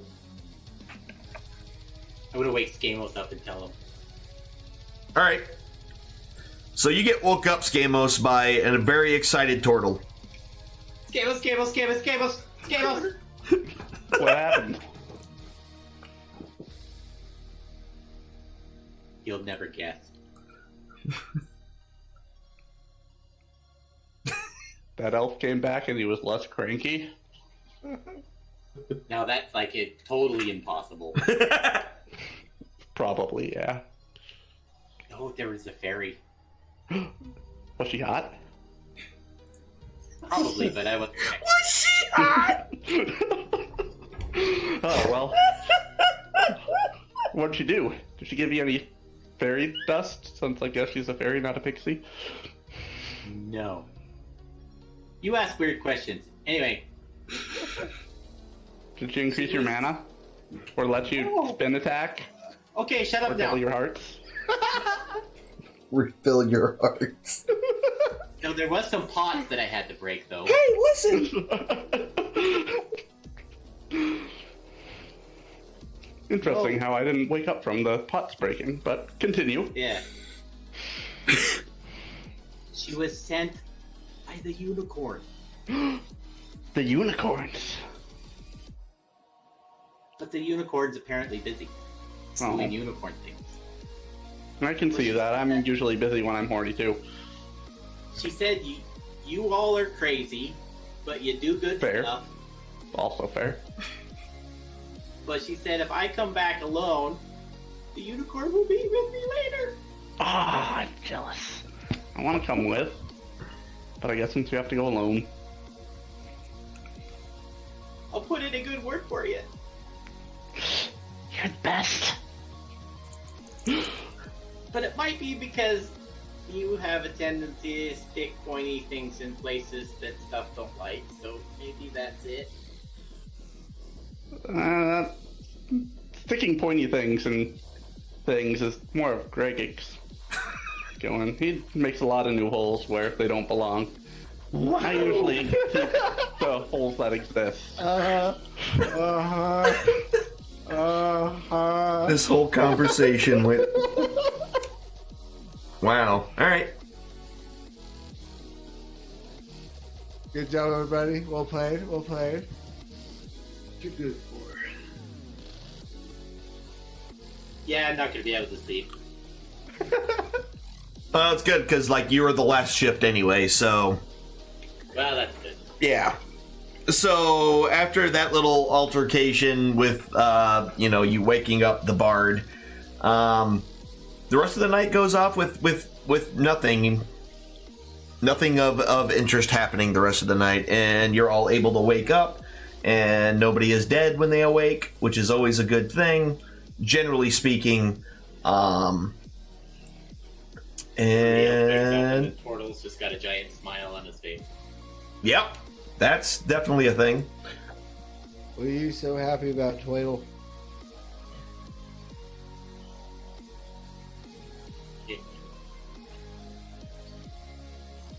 Fairies. Ooh. You're happy about fairies? I guess it's a good thing to be happy about.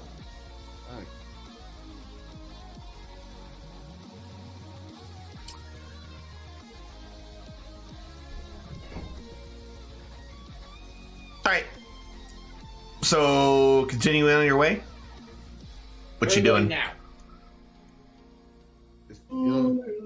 Continue southward along the river. I mean, where do you guys want to go now?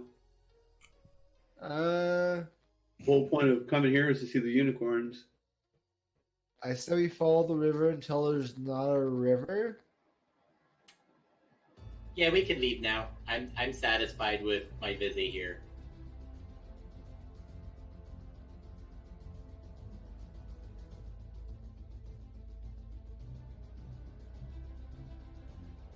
Okay.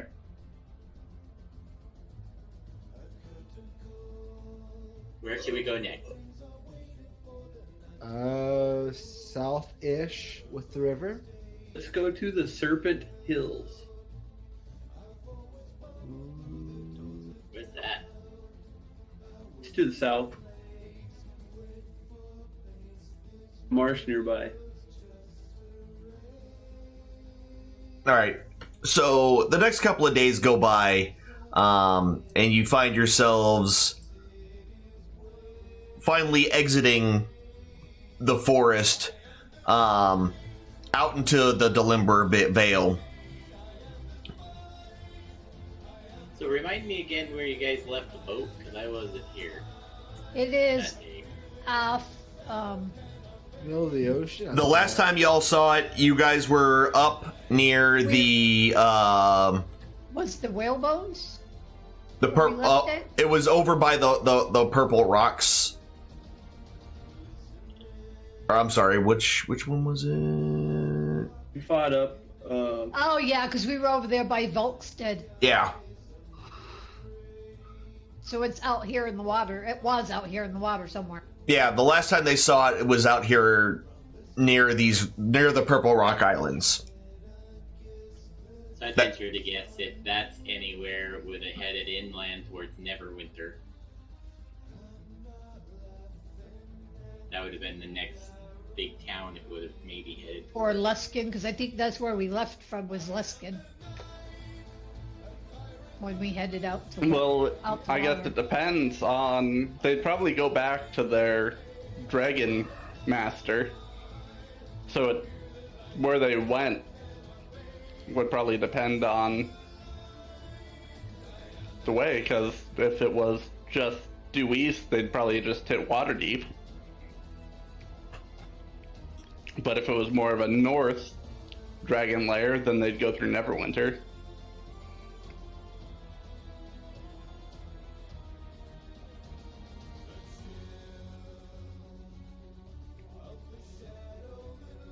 Do we know anything about their Dragon Lord? You can try to give me a history check to see what you remember. If you remember anything about that particular name. You know nothing about like locations or anything, but you seem to, somewhere in the back of your mind, you kind of remember that there's an extremely powerful dragon by that name. And somewhere in the north, near the spine of the world, but no exact locate, like they can't pinpoint the location. So, Neverwinter-ish would probably have been their destination, maybe? Yeah, you figure we fast traveled all the way to this side of the map from the Maelstrom. And then we walked a few days to where we are now. Yeah, it's been a good 10 day. At least. And if they're flying from that spot, it probably would Actually, you've been. Hold on, let me do some quick math here. 1, 2, 3, 4, 5. Yeah. It's been about 12, 13 days. And how long via that airship could we figure out roughly how long it would have taken them to get? How long did it take us to get from Luskin out there? Only a few days. A couple of days? Yeah. Like 2 or 3 days, I think. Okay. Yeah, it travels much faster. Yeah, it travels much faster.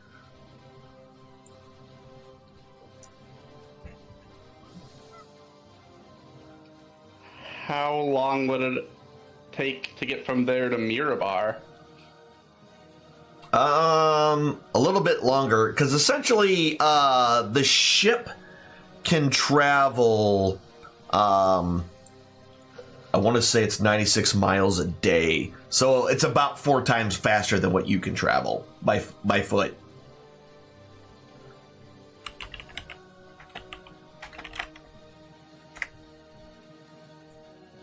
But I'll double check that real quick.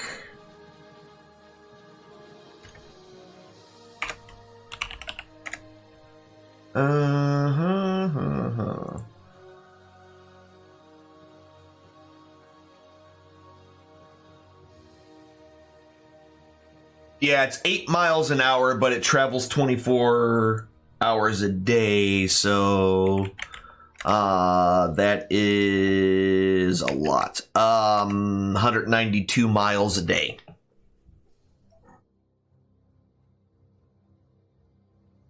And you guys do about 25, so it travels about 8 times faster than you do.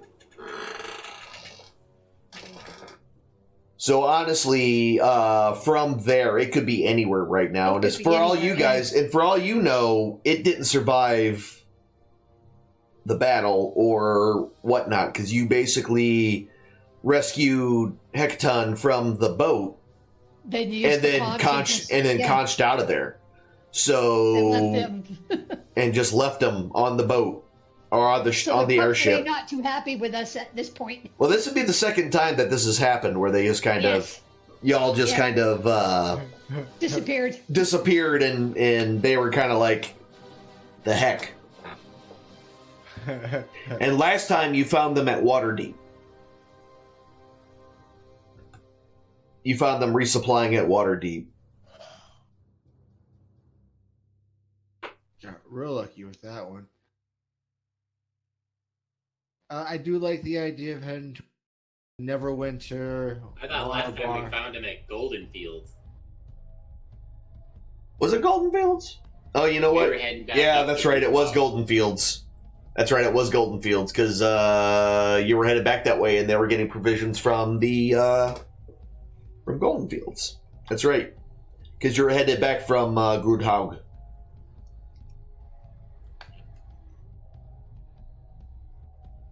I tell you what I can do is, like, we'll go ahead and end it here. And you guys can discuss amongst yourselves on where you might want to head to next. Because we're about 10 minutes, 12 minutes out from the end of the game night anyway.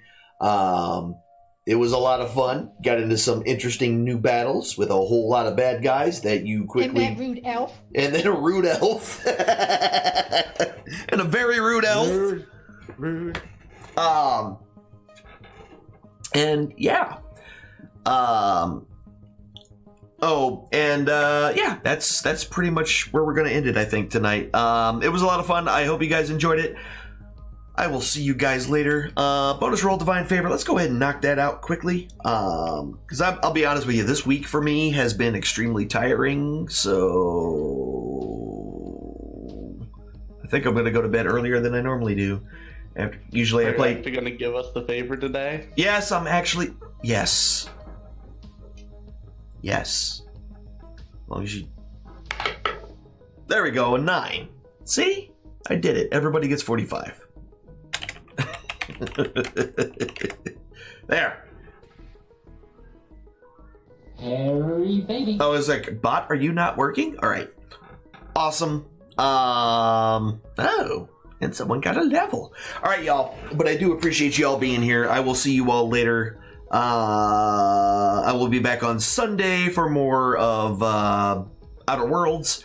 But until then, guys, be good to yourselves, be good to each other. Remember, you only have one life to live. So does everyone else around you. Try to make their lives a little bit better than what it was when you got there. I will see you later. Have a great rest of your night. And don't eat yellow snow. That's the only... Just don't do that.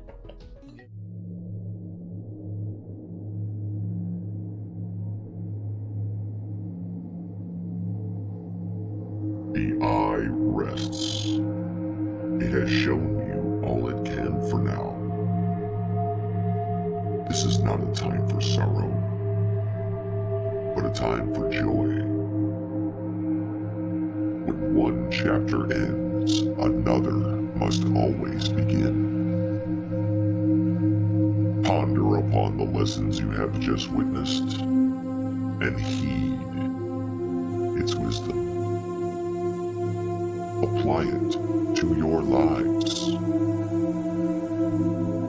Go forth, be well, and do good towards the others that enter your story. Let your chapter and their